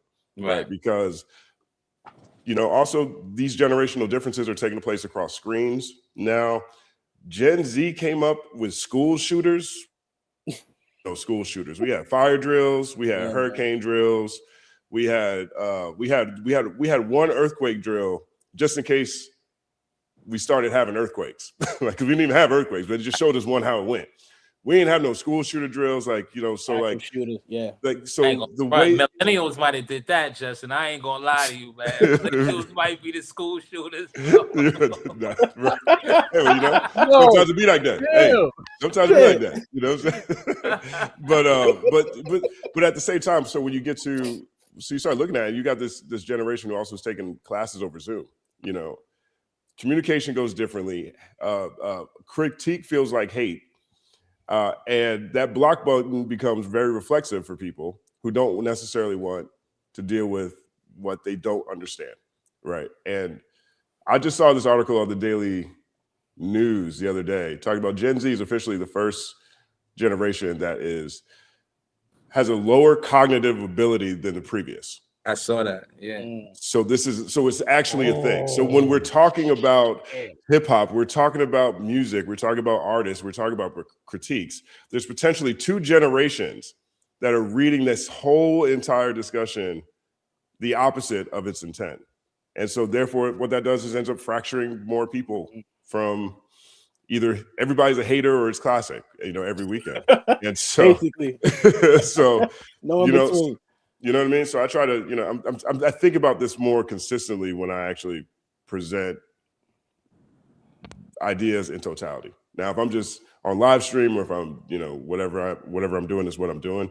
But ultimately for me, at the end of the day, my mission is life through the lens of hip hop. And I consider myself an advocate for hip hop. And sometimes like one of the things I'm imploring J. Cole to do more often. A lot of times you have to make sure that you are adjusting your style to fit whatever audience that you're trying to reach. And I'm not sure if Cole ever does that, but if you're really trying to get people to care more about hip hop, doing things that they take as shitting on their favorite artists isn't going to be that effective. And we got 2 and if you love hip hop and you still want to do this, whether that's making music or be in the media space or whatever, you're going to need it to continue to expand your audience. There's 2 generations of people that are going to be supporting your ideas going forward. So finding the best way to communicate with them around certain things is something that is at the forefront of how I think about things now. Because as soon as they labeled me a Kendrick Lamar superfan, nothing I say cracks through anything they hear. And that's the thing that we nothing. And that's what I hate about the politicizing of hip hop fandom, because it's like you can't. If now you wake up tomorrow and you say, I didn't like GNX that much, and you give a whole 2-hour dissertation as to why you didn't like GNX, and you're talking strictly about music and production choices and why was a song here as opposed to not being earlier in the album, there's going to be thousands of people that are going to automatically say you're either a Drake fan or a J. Cole fan, if in disregarding the time that you took and the care you took to break it down, because it has to be us or them by default in 2026. And I think that's very exhausting because, like I said earlier, I put out the post on Instagram And I said, yo, like, I think that the album was vanilla, A, B, C, and D. And it's like, immediately without, no one tried to have a music conversation. No one tried to push back and say, well, actually, this, and this. It's just, oh, no, you like Lil Uzi Vert. You like this guy. I like, they found the lowest of creative lows and put that on me because I said I felt like the shit was vanilla. And it's just like, can we get back to arguing about rap? But you making that point about generations, 2 generations behind, I never looked at it that way. You know, it's 2 generations behind. I'm looking at people that have that cognitive ability to just make sense of shit. And it's right. like, no, it's different. Nah. I would address this one comment real quick because this guy, Mr. Ohio Player, right? This is a comment. He's been on it. This is a comment that I don't know him personally, but I've never seen his comment before. But I get this all the time, and to me, this is the prototypical example of what things look like in this marketplace, right? So he says, well, this is because you weren't as loud until the battle, right? Now, I think that there are things that can be just based on our perspective on what we're looking at. Maybe you just ignored the 30 videos that I've done on Kendrick Lamar and one faster than another on my channel and also throughout Hip Hop DX. That's fine. I can't expect you to look at that. Maybe you've never read any of the editorials that I've done. That's fine, right? When the battle happened, everybody starts posting more because one, you have to. The battle was going so fast, like you couldn't sit there and do scripted. And it's the biggest story in the world. It's the biggest story ever. And then 2, the things that happen in this battle are not things that have ever happened at this scale before. We haven't had lawsuits. Okay, we haven't had people make songs about however you want to describe Family Matters and Not Like Us. Battle records that went #1 on the charts. We haven't had a guy apologize in front of his own festival. Right. And I've been hip hop my whole life. I come from different hip hop than the hip hop that you guys, I assume Mr. Ohio Player and them be interacting with on the internet. Like my hip hop is different. And certain things don't get a pass because we like them a whole lot. Rappers don't get to say, or you don't get to be like, why is everyone talking about my favorite rapper apologizing? Because your favorite rapper apologized. That's the issue. You don't get to sit here and say, well, Drake was going to lose from the beginning. Drake is suing. Okay, like these are things to me that are very emphatic. Now, I can dial it down and act like everything is okay, which I probably would want me to do too if I was a Cole or Drake fan watching my channel. But the reason I'm louder is because we need to be loud about certain things. Yes, thank you. Talk about it. We're suing over rap battles. Is that what we want? Do we like it when people be suing over crimes in court? When your lyrics come up in court? That's what we want? That's how much you love Drake? And that's the thing. And you know what? To go back to your point about the Generation Alpha and the Gen Zs and all of that, and this is where we're at that intersection to the points you were making, because technically by my age, I'm a millennial, but I always look at myself as like a Gen Xer. I'm a millennial with Gen X sensibilities because I'm an 84 kid. So like I'm not full on super millennial and we lived through everything. Like I looked at my life and said we had everything. Like we went from I had a black and white TV in my crib at one point, gang. Like I really lived through it all. Right. So it's like I've seen it all in rap. Like the only thing I really missed was the 80s golden era. But for every other golden era afterwards, I've literally seen every lick of it. I've seen the battles. I've seen the media, how the media covered it. I understand when the rappers in his superhero phase, I've seen that. I've seen multiple. I've seen Big at his apex. I've seen Pac at his apex. Nas at his apex. Jay-Z at his apex. 50, Ja, Drake, Kendrick, Cole even. I've seen it all.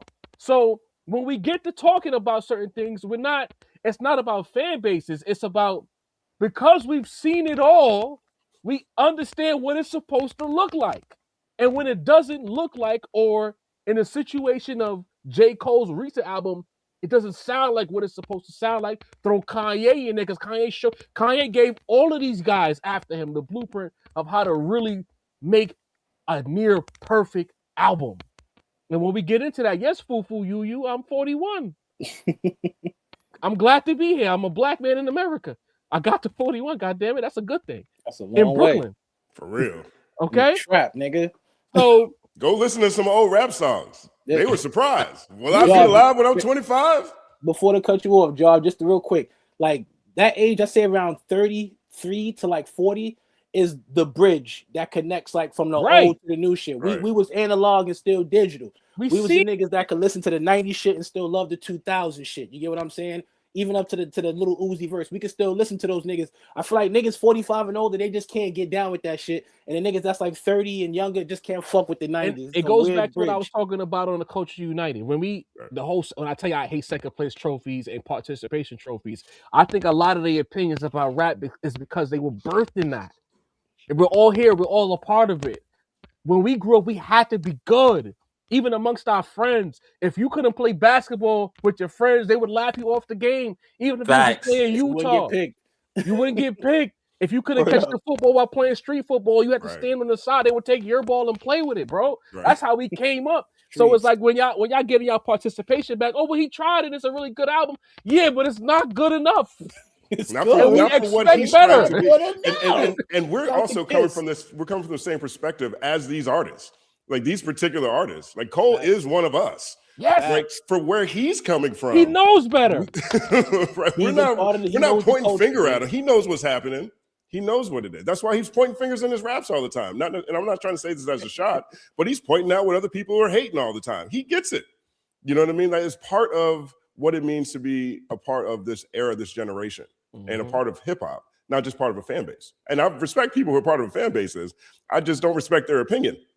I respect your right to exist and to share your thoughts, but if you think that I am concerned about a person in the fan base telling me a song is good when I know it's not good, and all of this is opinion anyway, you get your opinion, I get my opinion. Hello. Like it's all opinion. Hello. To me, I like the intellectual exercise of a lot of these things, but at the core of it, I think people got some pretty fucked up values if they're out here not thinking that certain things are a big deal, and that to me is dangerous. If we were in the Superfan environment so far that we're willing to destroy the whole thing so that your guy can win, I don't know if I'll be interacting with you anymore. And that's the thing.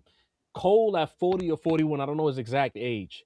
He was raised in the same ecosystem as us. He listened to the same raps as us. He watched all of the forefathers have to follow certain bylaws as us. Then his fans would come in and say, well, who said there's a rule book? J. Cole knows there's a fucking rule book. It might not be in a text actual book, but he knows that there is a code. And that's why when we get to talking about the apology, we're not making fun of him, the man. We're saying that as a rapper who's led with lyricism, who's led with hip hop, who's been very preachy about codes and aspects and being a better person, he knew the rules. Right. And then he apologized. So, and the thing is, the Shoguns were mad. I always talk about it. It wasn't just us. When you got the rap Shoguns, like, I can't believe he did that shit. It's because he knows better. If Little Yachty did some random Trippie Red or some shit, and he apologized for it the next day, the Shoguns would not give a fuck. No one would care. But because J. Cole is of that ilk, and you apologize, it's because he knows better. You know what I mean? When we have our little podcast situations and tight Nike Tech does weird shit, and I say fuck out of here, and then Leroy Green got to call me and tell me to chill out, I'll tell Leroy, but he knows better, right? You gotta relax. As people of this ilk, there's lines that you cannot cross, and once you venture off and you go to the studio, you write the bars, you lay the vocals, you do the doubles, you put it on DSPs, and then you walk it back after they call it whack. How can we not kill him for that? And then you don't even address it on the album, not the beef, but just the artistic damage that you took as a man. You talked all the way around it, but you never leaned into it. You could have made an entire album just based on the challenges you faced from your peers and the public at large. You know, I had we were talking last week we were talking about why didn't someone in the super chats brought up why Kendrick didn't say anything about ICE during the Grammy speeches, right? And my answer was, we don't know what that last speech was going to be like. If you're an artist that gets multiple awards at the Grammys, you got to stagger your speeches. You can't just go out with the viral speech on the smallest award. You got to save it for the big award. You know what I mean? You want when everybody's tuned in. Same thing with Gaga. I feel like looking at Gaga at the Super Bowl last night, I know if she had won the album of the year, her speech would have been fire. Right. You know what I'm saying? I know that would have happened. And I think that's the case with Cole right now. This, again, is the last obligation for his contract right now. A lot of times people pick and choose how they want to go out. Do you want to go out with a whole bunch of hits and then this company that you're not really working with anymore is taking like a quarter, half, 60%, 70% of your royalties on there? Do you want to do that? Do you want to just maybe you want to Mr. Morale it a little bit, right? I mean, and this is no shots. This is no shots, no shade. Like Mr. Morale is a fire album, but that album has no hits on it. Right. Out of all his albums, that has the least number of hit records. Like if you go to a Kendrick show, you get some Mr. Morale in the middle, like 2-3 songs maybe. Yeah. In the middle. There's nothing that's going to show up at the end of you're not going to close a set with anything that's on Mr. Morale. Right. And Kendrick knew he was moving on to the next place. And what did he do right? What's the first thing he did? The first thing he did was 4 number ones. PG Lang. Okay. Maybe there's a play that Cole is doing that, right? Does Cole want to give that story now? Does he want to give that on an album on his way out? But here's the thing. My counter to that would be when you drop 7-minute drill, one of the first things and one of your main talking points was how whack Mr. Morale and the Big Steppers were. For you to now take that playbook and drop Mr. Cole and the Large Walkers, I got a problem with that. I got a problem. No, that's not my bar. I saw it on Twitter. I don't know who it was. But he literally did the same thing. So how you gonna diss the nigga and say it was weak and try to say that people were pretending it was good only for then take the playbook with a double album trying to be introspective and something that's not air quote radio friendly? Man, yo, come on, Cole. Like, stop playing with us, my nigga. See, I'm getting upset. But last point on this album before I move on. You know what I mean? It's a thing that I want to ask y'all. It's less about the album and more about sensibilities. What? The album comes out. Let's say now, Company Man drops an album. It's fire. Rap Roundtable reacts. Yo, Company Man just dropped some gas. I feel like it's a classic off the rip. This is a great rap album. Everybody loves the album, so nobody says a word. Same thing. Company Man drops an album. Rap Roundtable does a reaction. There's some really good rap in here, but it's kind of safe, kind of vanilla. It's too soon. How can you speak about it? Why do rap albums only get to be good when everyone agrees it's good, but as soon as it might not be that good, it's too soon to say that it's whack? If I know it's gas right away, why can't I say it's gas, and why can't I say it's mid right away? Denny the Balance, what do you think about the concept of it's too soon to call things whack? Yo, when you, like I always say on the pod, man, and in life, man, you love who you love, you know? Like when you love an artist, even their mediocre work could sound grand because you just love the artist, man. It's like a friend. You know, we all got a friend that's a little wacky. Nobody's our mans. You know what I'm saying? We love him. I just feel like people need to, you know, separate the two things. You know, there is still an art. There's still a quality of music you want to give. And I feel like even though, like, I love Hove, you know what I'm saying? I'll tell you 444 wasn't it for me. You know what I'm saying? I love Nas. I'll tell you, well, I actually did like Street Disciple, but the shit with Kanye was trash. You know what I'm saying? Like, it's not hard to say something's not good if it's not good. I just feel like people need to get out of that, bro. People are just so... The standum of it all to me is just, it's so strict. And it's like before we had stands, now it's like a new level of stand. It's like, you remember how the nigga from Blade 2 was like the new vampire? We got new stands. It's almost like, I don't know what to call it, but it just, it takes away all objectivity. It takes away all rationality. It takes away just any ability to be like, that wasn't good if it wasn't good. Sometimes it's decent. It might not be bad. It might just be cool. And these niggas will rage like it's the greatest thing since sliced bread because you like the nigga. And you know, that's some whole shit. Keep it a buck. That's some shit a hoe would do. Like, I don't care what this person does. I like them, so everything's a go. Like, we can't do that here, bro. If the music don't move me, it just don't move me. And I feel like J. Cole has made a lot of music that hasn't moved me. And to quote Sin, like, and you just, because you said it too, but Sin told me, like, Sin mentioned it, like, when the album first dropped, in terms of, like, what would this sound like if not, you know what I'm saying? Like, this is 2 years after the whole shit, and this is what we got. I used to love for part 6. Like, you know what I'm saying? Like, after all the years of time, since 52,000 apology for the 52,000. That is in your line, Dean. You know what I'm saying? It's Jarvie Jarvie, how many? I feel like Dini really loved that line, and it sits with him. You know what I mean? Yo, 52,000 of his own fans. You don't think of his own people? It's very hard to get 52,000 motherfuckers to do anything. You get what I'm saying? So the fact he got them in there is just a testament to his great artistry, bro. We do not hate J. Cole over here just because we think the music is You know what I'm saying? I'm low key over this shit, bro. Like I've listened back, and I'm just a week. Bro, it's a third of the album really hits. Like if we keeping it honest, you know, keeping it a beat. Last time I said an album was a third good, niggas killed me for it. You know what I'm saying? Well, niggas killed me. 24 is not as bad as 5 for 15. Hey, it's just as bad, bro. It's 33%. Hold on, Just. Basically, what are your thoughts on it's just too soon, man?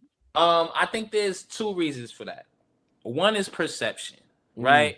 I don't think anybody has an issue calling the new Quavo album whack. You know what I'm saying? If Gunna drop some trash, we're gonna be like, yeah, Gunna drop some trash. Like there's certain artists that they're perceived to have a certain level of quality. So it's difficult for somebody, or maybe not difficult, but certain people in their minds say, no, this guy can't just put out something that's stone cold whack, right? Soulja Boy drop a song tomorrow and I say it's whack. Y'all aren't even gonna go listen to it. Y'all just gonna be like, yeah, he's right. Yeah. You know what I'm saying? But with J. Cole, it's like, what? J. Cole dropped some whack. So I think it's because a lot of times that comes from people who haven't even listened to the album themselves, right? So I think that's a perception is a large part of it, of course. And also listen, man, like it's like y'all say, it's the stand-em, bro. There's certain stand bases that will not let you call anything that an artist drop whack. And we've seen it, right? Certain artists, like I feel like we can have an honest conversation about a Freddie Gibbs album, right?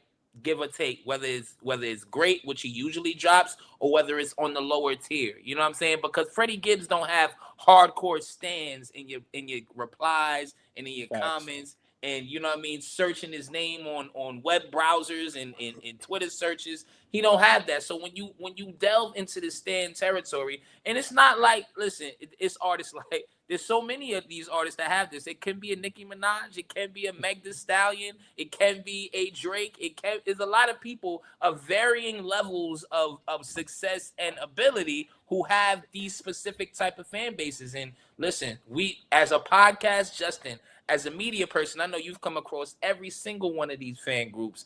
Us as a podcast, we learned going along. Well, this guy's fans is kind of crazy, huh? Right. 20-second timeout. See, I got two people I want to address before because I'm annoyed. See, these days keeps yelling in the chat.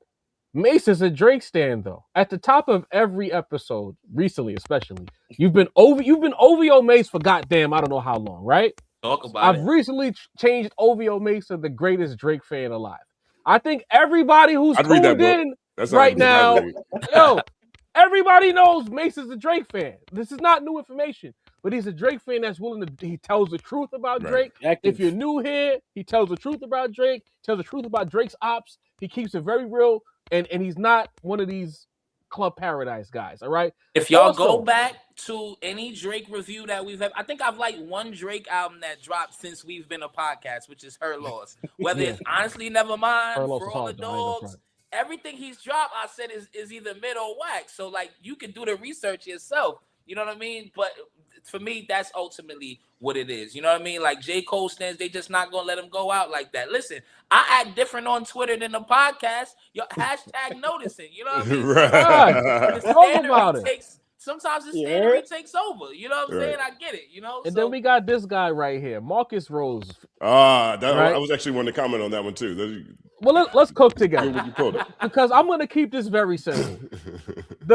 Like chat, everybody knows the thumbnail has a big picture of J. Cole on the cover. If you press play this video, I think you know we're going to be talking a lot about the fall off, right? Because it has the cover, it has the secondary cover of the fall off, a little bit of extra seasoning on top of that. That's not on the album. And here goes this fucking jabroni here saying 10 more minutes and we'll have a pod as long as the album. What else do you want us to talk about, Marcus? and I would like to add to that. I also think that's another reason why the album's really long. Because if you look at how Cole's been rolling things out over the past year, he has been leaning into the Inevitable series, telling his story. He has been leaning into his own direct-to-consumer stuff. And that's also something that's similar to what Drake is doing with the Iceman live streams. I think a lot of these people in this space, I think all of us in this space to a degree, need to understand how long-form content is now a focus everywhere you go, right? YouTube, if you're in the middle, like if you do a think piece on YouTube, you're less likely to get promoted now than you are a podcast episode or a short. Really? Netflix has, they have podcasts on there. Paramount is doing podcasts on there. Cole basically gave us a podcast. Yes. So it does make sense, Marcus. We're all in tune. We're all doing the same thing. He just rapped about his story. It's the only difference. You know, it's the same thing. People just trying to find ways to get as much money out of people, but also cheaply. And I do want to say, that's really what it is. But I do want to say this one thing too, real fast. I don't know how much time we have. I don't want to bogart too much. No, do you think that's why you're here? I'm gonna share my screen real quick and let these people know what I mean when I say a hit, because I saw a few people saying that N95 or Die Hard are hits on for Kendrick. And yes, I think for anybody else in the world, they're hits. Right. For Kendrick, I don't think that's the case. Can you see the screen? I'm going to add it right now. Okay. All right. So this is what I mean by does Kendrick have hits, right? Luther, number one, biggest number here, 46, right? So this is a hit. It went number one and it stayed for a while. Yeah. Not like us. Went number one, stayed for a while. Like that. Went number one, stayed for a while. Squad Blood went number one, stayed for a while. Humble went number one, stayed for a while. Bad Blood went number one, stayed for a while.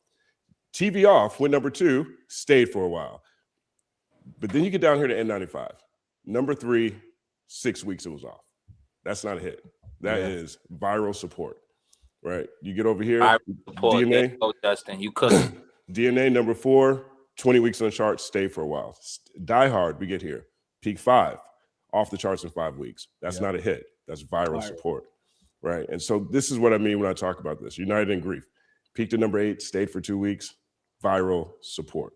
This album did not have hits. And that's the difference between when me, and generally speaking, when people in the industry talk about a hit record versus what a lot of times fans or people who are interested in streaming numbers view as a hit record, right? There's a gap in the language. The language is the same, but there's a gap in the understanding. So yes, if we want to say that it had multiple top 10 songs, sure, Mr. Morale is a hit. But I guarantee you, Top Dog noticed that these songs weren't sticking around the way they stuck around on DNA on this album. And I think that's what Cole is doing. Can I be problematic right now? Because cook job, because I think we thinking the because same. you know it. Because I vividly remember Davidson is not here. I had an argument with Sin, and I said we got the albums we got from Kendrick at the times we got him because he knows that certain albums ain't performed the way they were supposed to perform, nor are they musically as inclined to do as well because of it. I said when he dropped To Pimp a Butterfly, we immediately got Damn after that because Damn had to perform.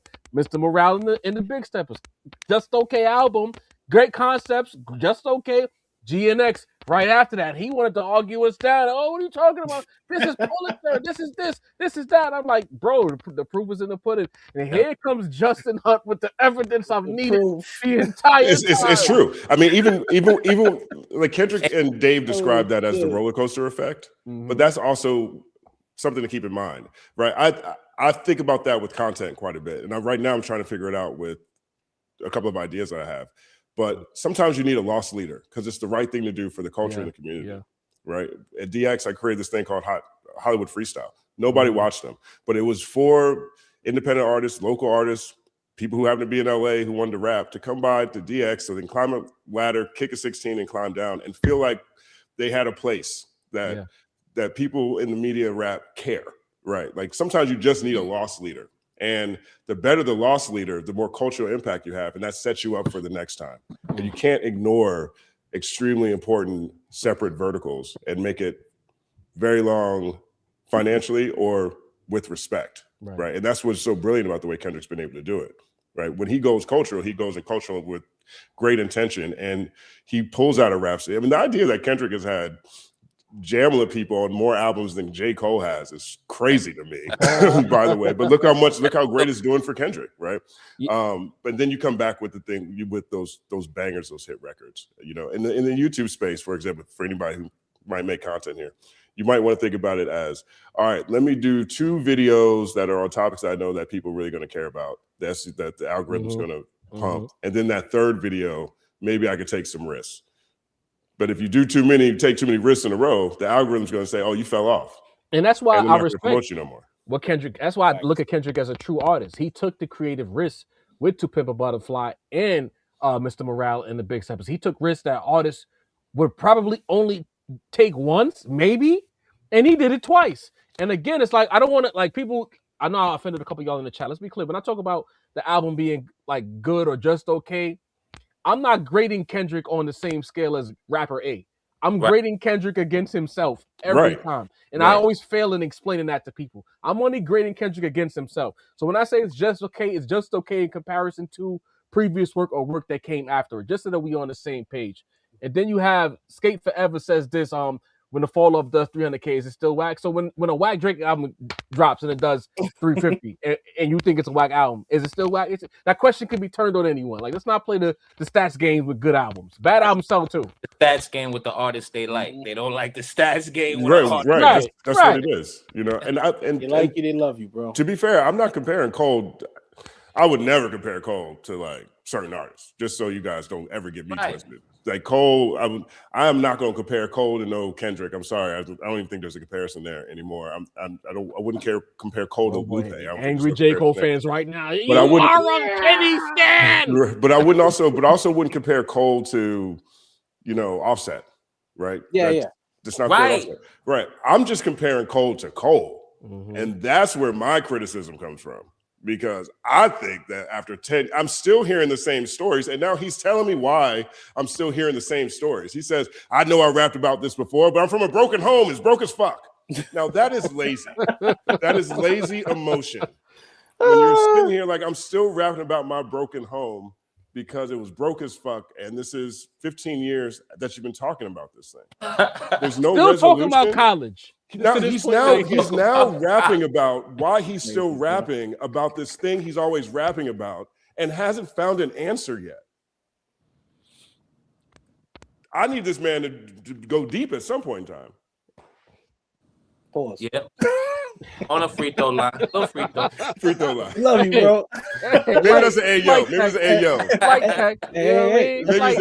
Maybe it's Ayo. But nah, it's very crucial, man, and I appreciate this conversation because it just goes back to the overarching theme of there's still so much more for J. Cole to do. And I'm seeing people in the chat say that J. Cole confirmed that It's a Boy confirmed it. So I know that's a theory that his next album is going to be called It's a Boy. If y'all have a link that you can where you heard J. Cole say which sounds corny as hell, by the way. For real. You know what I mean? Can y'all give me the link? Send it to me on Instagram. DM me on Instagram the link of him saying that it's confirmed it's on the way. Please send that to me because I don't want to confirm anything without seeing it myself. I'm on the street right now. I don't got time to see. Is this the theory about It's a Boy? It's like 11/6, I guess. The chat saying he confirmed it, and if I posted it on Instagram. I bet. That's cool. Cool. Is he going to keep that name? It's a Boy. I hope not, bro. I hope not. I'm not on the. I'm not on the song titles, man. They're just album titles. On the Dreamville team. We don't know. Boss, talk to us. If it's a rebirth. And he's reborn and it's a new era. As long as the music is gas, you know what I mean. It could be a girl. Real quick, this whole thing getting corny now. I don't need that, bro. Hey, we got 1,000+ across platforms, mainly YouTube. Only 2 platforms, YouTube and Twitter. Make sure that you hit the like button, hit the subscribe option, hit the notification bell. If you're pulling up later than the actual live stream, make sure to swipe and hype. Everyone who's here right now after the stream is done, make sure to swipe and hype again. Over 1,000 across platforms. Hit the like button if you're on Twitter right now. Like and repost. Share it. Stop being stingy and share it. Everybody on YouTube, y'all know the drill. Hit the like button. Hit the subscribe option. Hit the notification bell. At this point, I'm keep telling y'all, when y'all press play, just hit like right away. Even if you don't like what we say, hit like anyway. We got another topic to get to before we get up out of here. For those who's asking, Lowkey had a family issue, couldn't make it. So we're gonna probably have him on next week. Lowe's been on the show plenty of times, so you know what I mean. When family calls, we gotta respect that. But if I open my Instagram and I see him in a hookah lounge, I'm gonna fight him. But he said he had a family issue. We gotta respect that. But before we get out of here, it's in the title on the same thumbnail that Marcus saw that he pretended he didn't see. Drake actively working to try and upstage J. Cole allegedly throughout the rollout. By the end of the weekend, around the time the Super Bowl was on or after it was done, I can't quite remember. Spicy Hot was out. So I just want a quick reaction to him trying to step on J. Cole, and then what y'all thought about the song. Of course, OVO Mace, we got to come to you for this. What are your thoughts on him stepping on Cole and this kind of, song? I'm actually, feeling like Jav. Y'all know me on the pod. Y'all know I get a lot of things wrong. You know what I mean? Respectfully. But I felt a little bit like Jav because I think I feel like I got this one right because last week did not predict that the real battle that was going to happen was J. Cole and Drake. Listen, everything between the two of them, if you're watching close enough, everything between the two of them, and maybe it's because I'm in the Club Paradise streets, you know what I'm saying?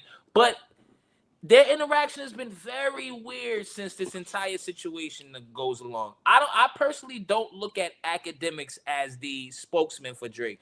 Academics often gets things wrong. Seems like he's left out of the loop.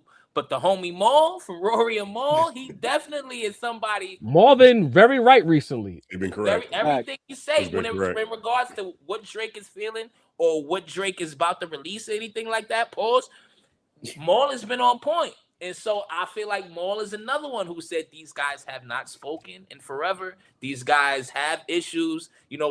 Drake feels like not that Cole set him up, but he feels Cole is at fault for some reason within, the parameters of what happened to him from in the last 108 weeks. That's for you, thing.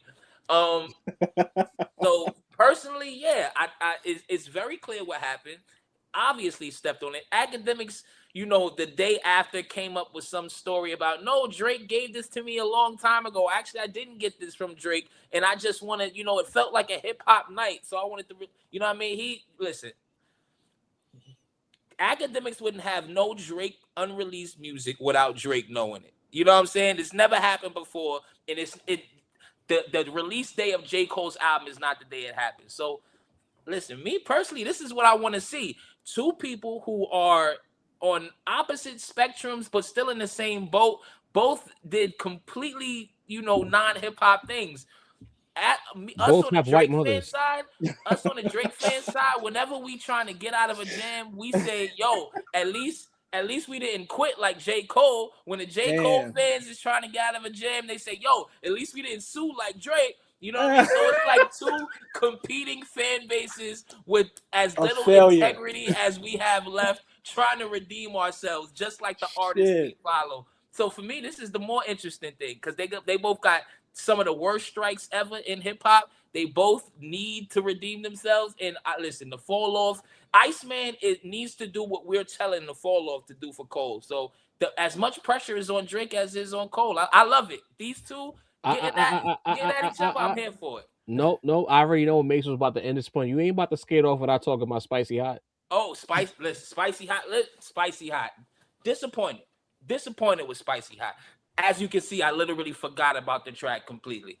The energy I like. You know what I'm saying? I want Drake to come out, feeling angry. Like I've said this before, we need Drake to be angry for his next music to be successful. Not successful, but just as good as we want it to be. We want Drake to be angry. We want him to not feel like, not rest on his own laurels, to want something better than what he's done for the last 10 years. So I like the energy, you know what I mean? But he sounds weird on there, bro. I'm gonna be honest. What's going on with Drake's voice? Like, is there an engineer missing? Is there like is 40? You know what I mean? Is 40 start a family with a wife and kids or something? He sounds weird, bro. Like I feel like there was a certain point, and you don't hear this comparison often between these two artists, but they got to a point where Eminem just sounded so weird on songs that you can no longer enjoy anything, the concepts, the lyrics, nothing about it. And I'm like, yo, is Drake into his weird Eminem voice phase of his career. I don't like the way he sounds. I didn't want to listen to it because despite the energy I was talking about, despite him being spicy hot, whatever that means, he sounds funny, bro. I don't like how it sounds. You don't want to hear him talk like this and rap like this and make songs and rhyme in the same cadence like this? You don't want that? I don't, bro. I was on top until the day before Not Like Us dropped. Yeah. Yeah. Crazy. Dini the balance. What are your thoughts on the song, Dini? Did you like Spicy Hot? Did you like him stepping on J. Cole? More of the same, bro. These two niggas got beige rage. But like in terms of the song,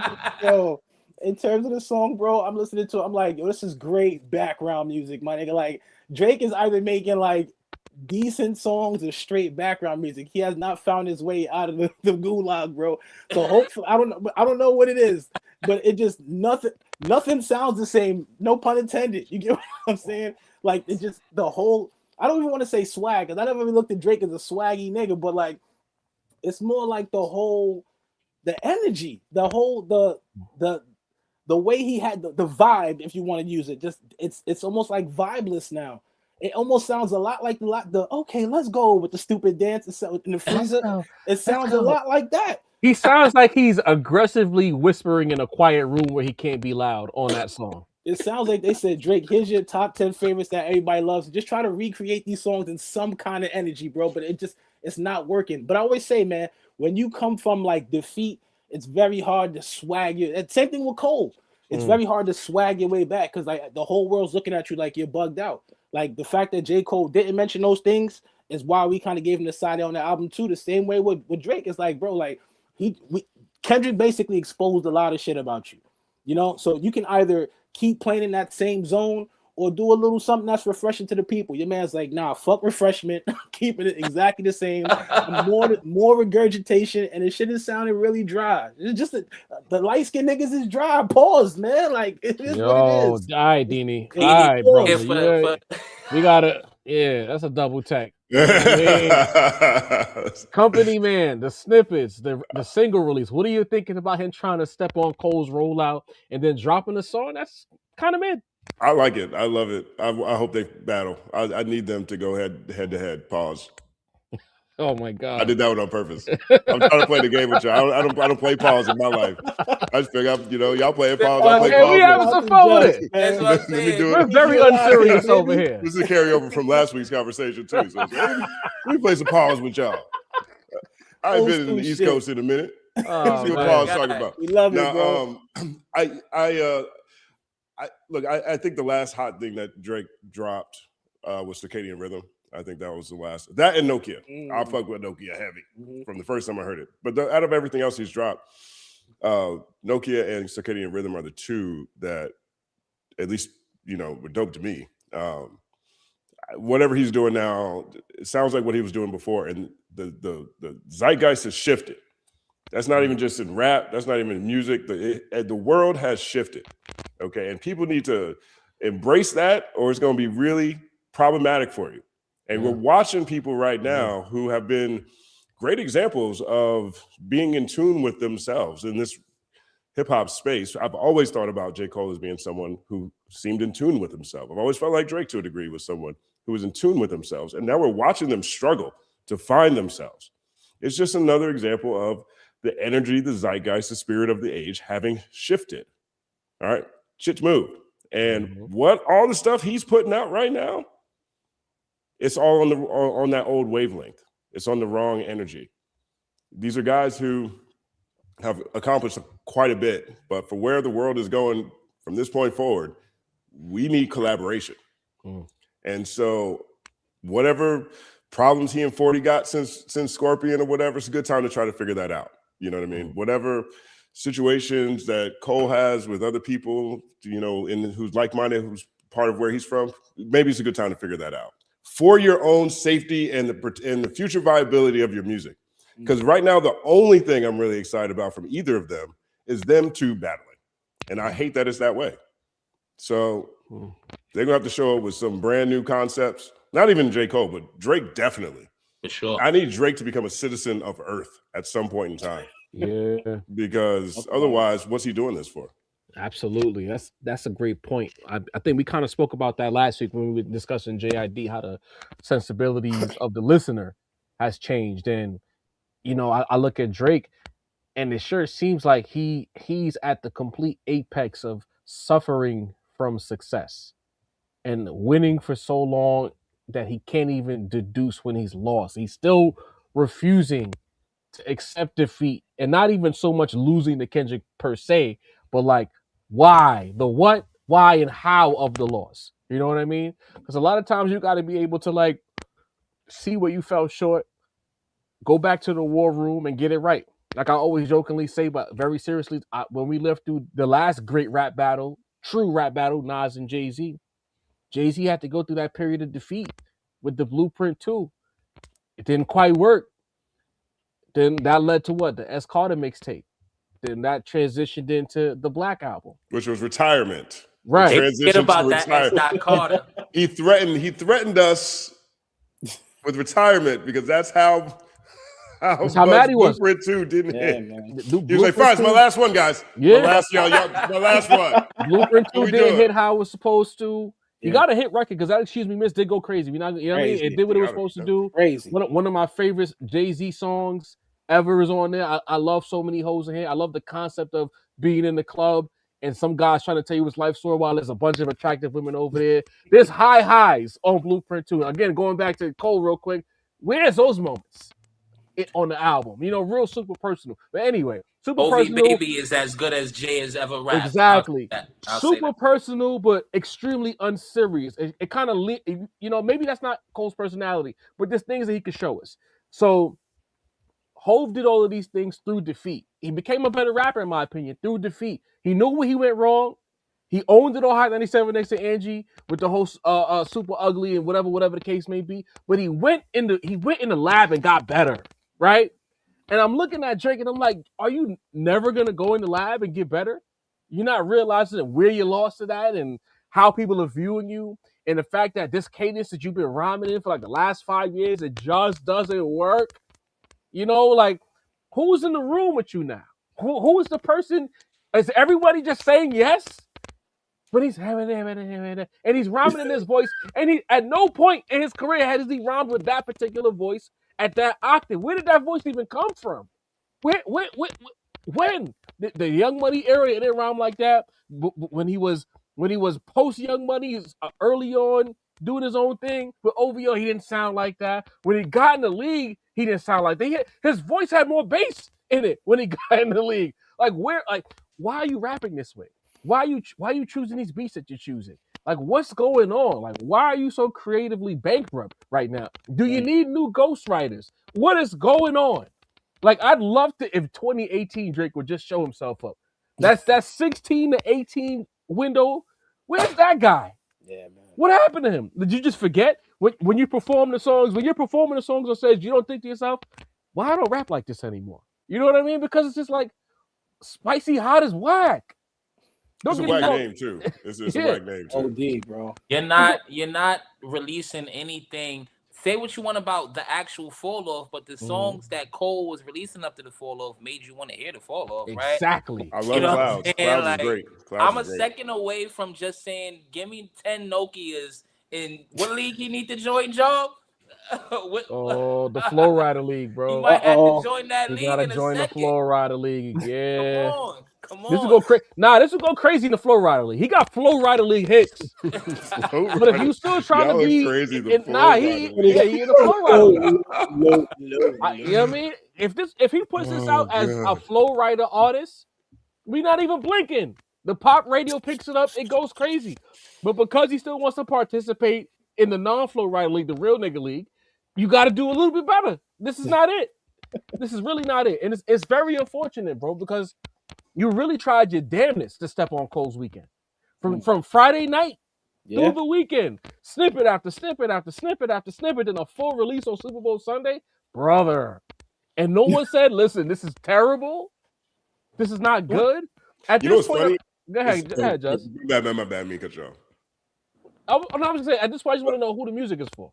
Who outside of the main Club Paradise base, who was this for? I'm not. You know what's so funny? It's that I feel like my timeline is pretty in tune with what's happening in hip hop and what's happening, particularly around Drake and Kendrick. Like the algorithm does a good job of showing me stuff.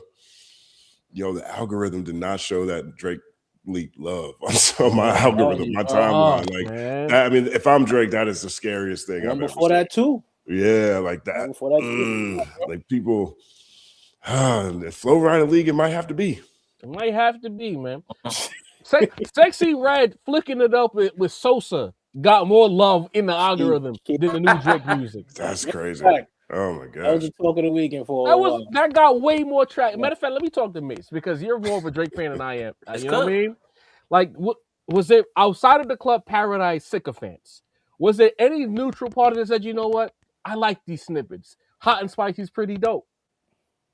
Neutral parties? Absolutely not. Like there's levels of the paradise, right? Like, you know, you have some people who are hosting, you know, the guys who are hosting the spaces and harassing us in comments. They have to pretend to love it. They still pretending to like the Mr. Recoup with 21 Savage. You know what I'm saying? So, but when you get to the song that was dead on arrival.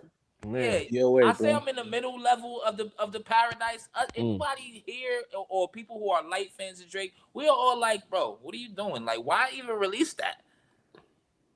Because you trying to step on J. Cole's entire thing, but you heighten the attention to the actual music when you do that. This is like a sneak drop, like, you know what I'm saying? Like, oh, Drake, some Drake leaked over Saturday at 2 a.m. while we were all at the club. That's this type of leak, you know what I mean? But if you put as much notoriety on your music as what's being put on Cole's music when you do this, and immediately everybody was like, I'm good. At this point, bro, this feels like, you know, when you play in a fantasy league and you gotta have like the consolation game, you already out the playoffs, but you still got one more game to play. Right. That's what Cole versus Drake feel like. We already, the fantasy league, Kendrick won the league. Now Drake and Cole are fighting for second place at this point. And what we know about J. Cole is that Drake is probably going to diss him all over this album, and Cole's not going to respond, or he's going to respond in a roundabout way. I think Cole loses no matter how you look at it. The question will always be, they go direct. Why you going to fight with him, but you didn't want to fight with Kenny? That'll always be the question. I mean, it'll be embarrassing for him because I think he'll lose because Drake has way more personality on the track than Cole does. Like, Drake tells jokes. I don't know the last joke that I can think of that. I don't think J. Cole was told on a song before. That's a good point. What is this? Drake is funny. Almost dry. That should have been. Honestly, I think Drake would bully Cole. I really believe that, but it's very uncomfortable to watch you yourself censor yourself for Cole fans to like you. Huh? What? Me? It's very uncomfortable to watch you yourself censor yourself for Cole fans. When have I done that at any point in this stream tonight, guys? Right. Or ever. Vanilla. Let's see. The hour's too long. Cole. He's terrible. vanilla. He's soft. One note. Yeah, no, I don't have any. There's been a lot of smoke. Black Sonic Depth. I don't know what you want. He ain't like that. Did he not insult him enough? I don't know. I feel like Drake will bully him, but I do think that Cole needs to treat Drake like the next person that tried me, I'm punching him, and I think he needs to treat Drake that way, even if he doesn't win per se because Kendrick did it already. I just think he got to change the perception around him just a little bit. So you just punch him, just rap back. Can't make a nigga be who he ain't, man. That's what I mean. That's what I'm saying, man. That'll be himself. Yeah, it's gonna be himself. Trying to turn somebody into somebody that's just not him. I mean, he didn't even bust that dude ass that he was rapping about, calling him punk bitch on the album. They ain't even right. Most of them I seen him, and he was not. Punk bitch. It doesn't look like anything happened. He was going, but it's just like he's just not that type of nigga. I mean, punk bitch is not a very tough thing to say in 2026. Like I always say, when in doubt, throw to Frank. And I feel like if he would have just threw to Frank one good time, him and Drake, one of y'all should have thrown to Frank and Kendrick and just deal with the aftermath. And y'all ain't even. Anyway, I give Drake credit for fighting him though. Drake will always get credit for me for never running out the ring. Win or lose, Drake gets in the ring, and if people don't want to hear that, but it's the truth. Cole, the actual lyricist, got in the ring and walked out the ring simultaneously. So he gets credit for tailor-made freestyle for me too, because that's my favorite thing that Drake put out in the battle. Family Matters, not Family Matters. Family Matters, come on now. They hated. I feel like Family Matters was a rerun of push-ups. I heard that song before. I'm just dissing everybody twice. That's weird. 2, I feel like he does a lot of dumb stuff. Like my man said he didn't like the way Drake said the N-word anymore. So Drake puts his white mom at the beginning of the album and disrespect her. He's got a whole black dad sitting right there. Why don't he just get his dad that everybody tells me they're so tight? Why don't he just sit in the song and say, go get him, son, and just drop niggas all over the place? He wasn't even doing that. And then I had the critique where he was talking about singing and whatnot in the second verse about like not wanting to hear you sing or something like that, only to then croon all the way through the third verse of the disc after saying you didn't want to hear the singing or something like that. And I'm like, bro, like, is there any quality control in the camp to let you see how you like contradicting yourself? No Chubbs, no 40. The second verse of Family Matters, like, come on, I enjoyed that. I'm not gonna lie to you. Come on, I don't think he didn't really touch Kenny too much, but everybody else got punched on in that second verse of Family Matters. Your man. My theory was Metro got the beats. A few niggas got. Leland Wayne. It was a rerun. Yeah. But weren't they basically the same things they said about? He said about them on push-ups. That's my theory. He said the same thing twice. But he was dancing though, Just. He was dancing. We gonna keep it a buck. He was dancing. Right. His style was good. Yeah, he got the style part. Yeah, Family Matters should have been push-ups. If you know what I mean? I think the matter, you know what I'm saying? That like Family Matters is what the initial salvo should have been. It should have just been the second verse. The beat was aggressive. He wasn't rhyming in the typical Drake cadence. He was clearly talking to who he was talking to. That's all it needed to be. He was upset, right? 3 verses, 3 beats. We didn't need that. I think he should have done the third verse. I think that should have been this. Kendrick just opened his mouth. Someone go hand me a Grammy right now. He should have found a way.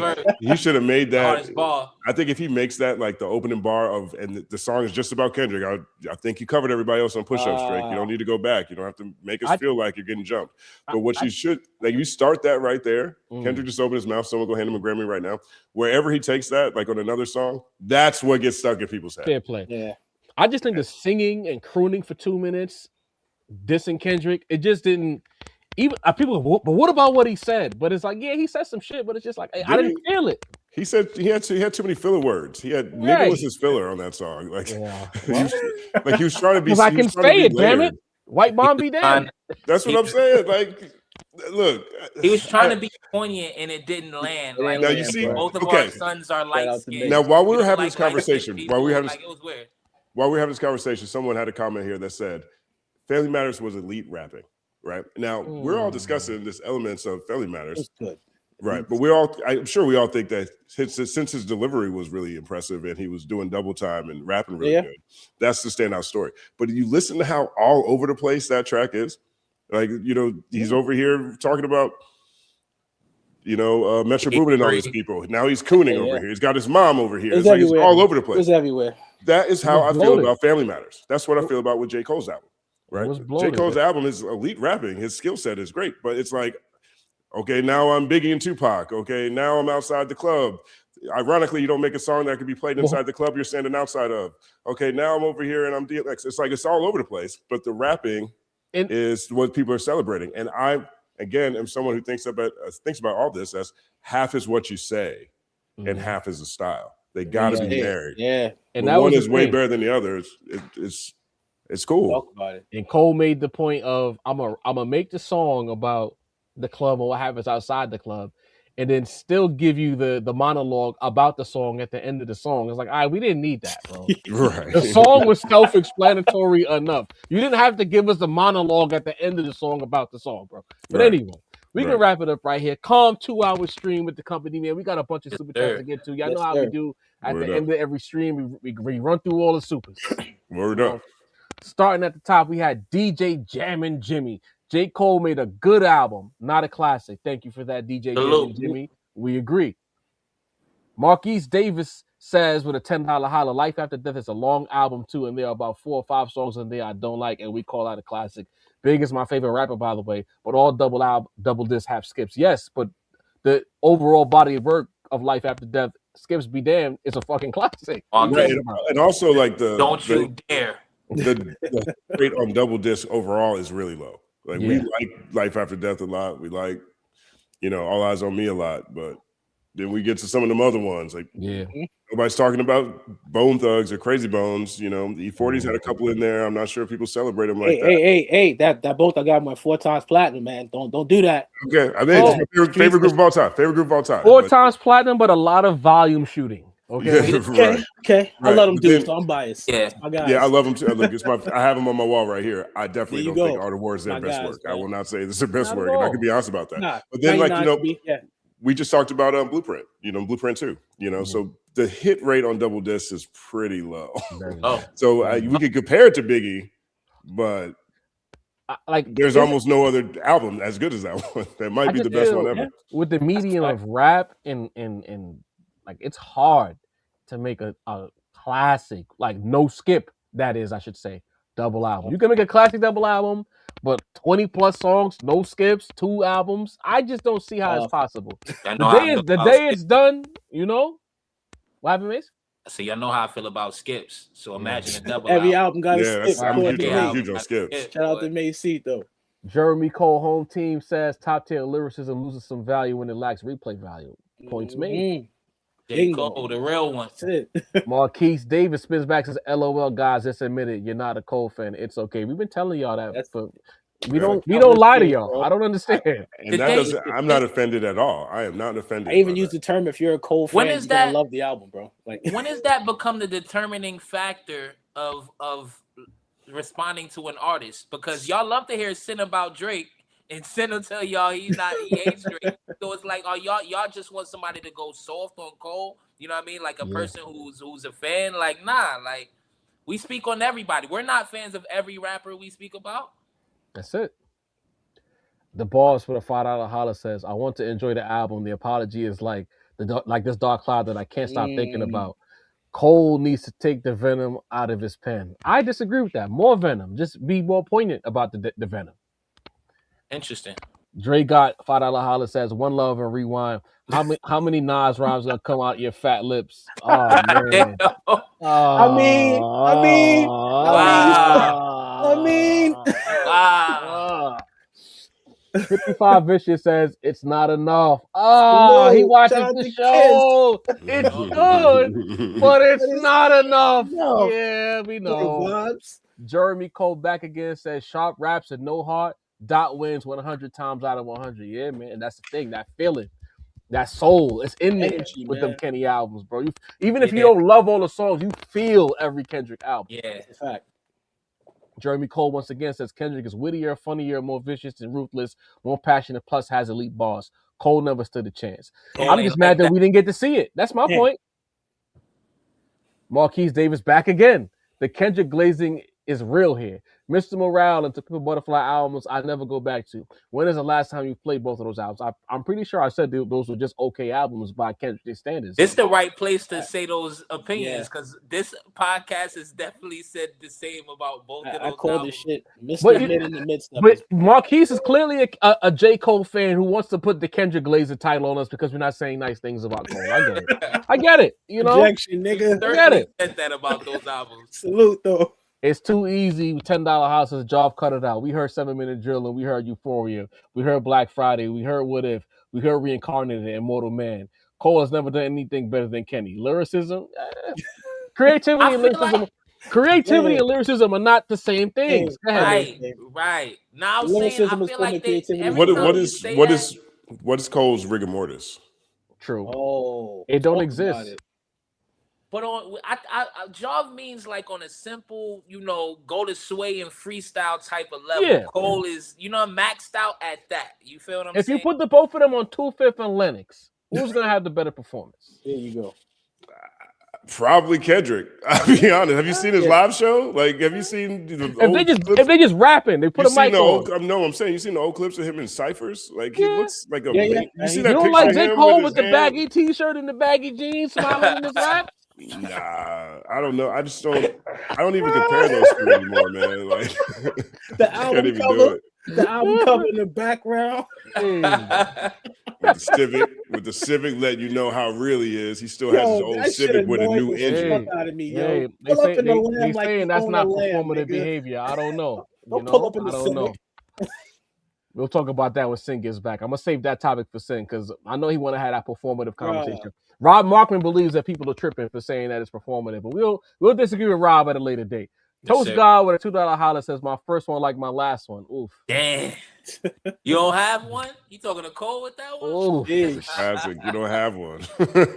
Shout out Chai Princess. I know she missed Sin today, but she behaved herself. She didn't curse me out today, so I did a good job. Cole's album is good, too long, but a 7.5, 8 out of 10 for me. What if it's an allegorical way to justify his own apology without having to deal with the heat? Which is why I'll never give him a 7.5. That's the problem. That alone. Our Princess. Certainly the first time allegorical has been used in one of our that's good. That's good vocab right there. Everybody should follow Shy Princess on Twitter, man. She'd be cooking on that. on that app. What up? Cooking. But I don't like the idea of you trying to justify nonsense by using two goats to do so. No, cannot. You're not slick. The check-in report with a $5 says Cole always gives us what we never asked for. We wanted the behind-the-scenes story of Drake and Kendrick beef. He gives us a story of Big and Yo, cooking tonight. God, that's hilarious. That's a fact. That's hilarious. Drake God says Cole might delete the fall off. Don't violate. Right. Oh my God. Fall off later, man.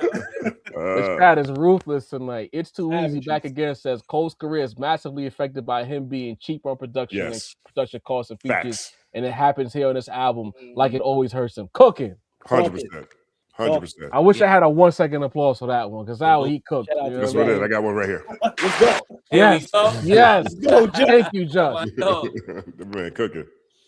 Glowy, that's an interesting name. Right. 94704 with a $20 holler says, my problem with the album is I didn't laugh once. The rapping was great, but I wasn't surprised or delighted by anything he did. Something was missing. This is literally vanilla. This is what I'm saying. Seasoning, bro. No seasoning. Toast God back again says, tiptoeing around my name, you're lame. Yeah. Yeah. That's the energy. Facts. Rasta Miyagi, the homie Zig, back again. Been locking in with Cole since Friday Night Lights. After listening to the album, I already felt that I wasn't going to spin too many tracks here. He let Rasta down. I'll go back to Herbo and Conway. There you go. Thank you. And Gibbs and that Conway, boy. Ooh. That Herbo, too. Come on. Yeah, that Herbo crazy. That Herbo crazy. TV. Crazy. $20 house says, hey, my faves, welcome, Mr. Company. I like that. Mr. Company. I'm adding that to the lexicon. Listening to Cole album made me fiend for more K-Dot music. Damn. I need Dot to drop this year. Also, may I be a special guest someday? Absolutely. We're going to let TV pull up and chop it up with the guys. Word up. That's funny, though. Absolutely. I think Cole dropped. I think Kendrick is dropping this year. They've been dropping little Easter eggs on the socials. He'll probably be all over Keem's album. That's not what you want your album to do. Your album does not want to make you listen to somebody else. That is the opposite result. Right. Shout out to Team. Jermaine L. Johnson, the homie, Drake leak. There was a Drake leak. I don't know if you're being funny, but there were a couple this weekend. LJ. That's what I'm telling you. Yeah. Fortunately, there was. Unfortunately, geez. A little bit of hate. Mr. Ohio Player, appreciate y'all for real. We will agree and we will disagree. But the fact that y'all keep hip-hop as a common denominator always gets my respect. And that's what it's all about. Appreciate you, Ohio Player. Love. Mississippi Piper. So we got Ohio and Mississippi. Outkast Double Disc is the highest selling rap album of all time. 3 Stacks to GOAT. Shout out. I mean, how much rapping was he doing on that Double Disc? But I digress. I am your neighbor. He did half of it. Half of the album was, two. Don't listen, company man. Don't listen to me. I'm being problematic with that. Don't listen to me. It was 2 verses. I was thinking about. I was like, wait a minute, the Double Disc. Oh yeah, I'm certainly sure that Eminem has the highest selling album in hip hop history. But I'll let you cook, bro. Highest selling double album? Oh, he said double. Double album. Yeah, it's definitely the highest selling double album. Go there. I think we're good here. Shout out to everybody who pulled the company, man. For the people who might be living under a rock, let the world know where they can find you on the socials, on YouTube, or wherever else you got material. At the company, man, on everything, on Twitter, Instagram, Facebook. My social media is a goal for me this year. I've never actually focused on my social media at any point in time. And so now I have like scheduled posts going up every day. So you can find me every day at the company, man. Check out the YouTube channel. That's the home base. Also got the Third Verse podcast with myself, Stat Quo, and DJ More Millie. Has its own channel. Check it out. Last week's episode, we had Steve Rifkin on. The week before, we had Will I Am on. And then Culture United is every Wednesday on the channel. We're back this week. Rob Markman's on because Rob is incredible, and he's had his insight on Cole is undefeated. Oh yeah. FD Signifier is going to be on. FD. BK and L will be there, and maybe one more surprise, so we'll see. But I really appreciate you guys having me on here, man. And I appreciate just what y'all do for the space in general. You know what I'm saying? I'm glad that y'all go viral all the time. I'm glad people are recognizing the work that you put in, man, because y'all are hilarious, but y'all are also correct. You know what I'm saying? And we need more people who are advocates for hip hop out here, and not just fan wars. So I appreciate y'all. Listen, man, that's what we're trying to do in that third verse pod. I like what you're doing with that. Those sit downs are necessary, highlighting the right people. Again, just expanding the conversation, especially to these Gen Zs and these Gen Alphas who don't know anything. We need these platforms because eventually they're going to find it and they're going to tap in and realize that, you know what, these old farts, they kind of know what they're talking about. You know what I mean? But I'm going to be in the chat on Wednesday. I'm looking forward to hear what Rob got to say about this Cole album. You see that's a fact. We definitely that. Yeah. We definitely got to talk about him didn't fight with people about it being performative because I love the idea. I just don't think you need a Civic to do it. You know, drive the same Lambo that you was cleaning in the video. Drive that, you know what I'm saying? Drive that. Oh man, Didi the Balance, take us home, man. You already know what it is, man. Salute to Just the company, man. Always a pleasure having you, bro. We know you've done a lot for the culture, man. Shout out to Sincere, not here with us, but he's always here with us. You know the vibes. Shout out to Jarvie, shout out to Macito, shout out to me, Deanie, man. And shout out to each and every one of you amazing people in the chat watching us right now on all platforms, YouTube, Twitter, all of that. We on Instagram, Twitter, YouTube. You know where we at, man. Fuck with us like we fuck with y'all. It's the Rap Roundtable, man. Monday Night Raw, you dig? And we out of here. Swipe, hype, like, tell your mother to tell your mother's mother. We out of here, man. And if any news breaks, we'll spin back. Just, let us know, All right. Oh, man.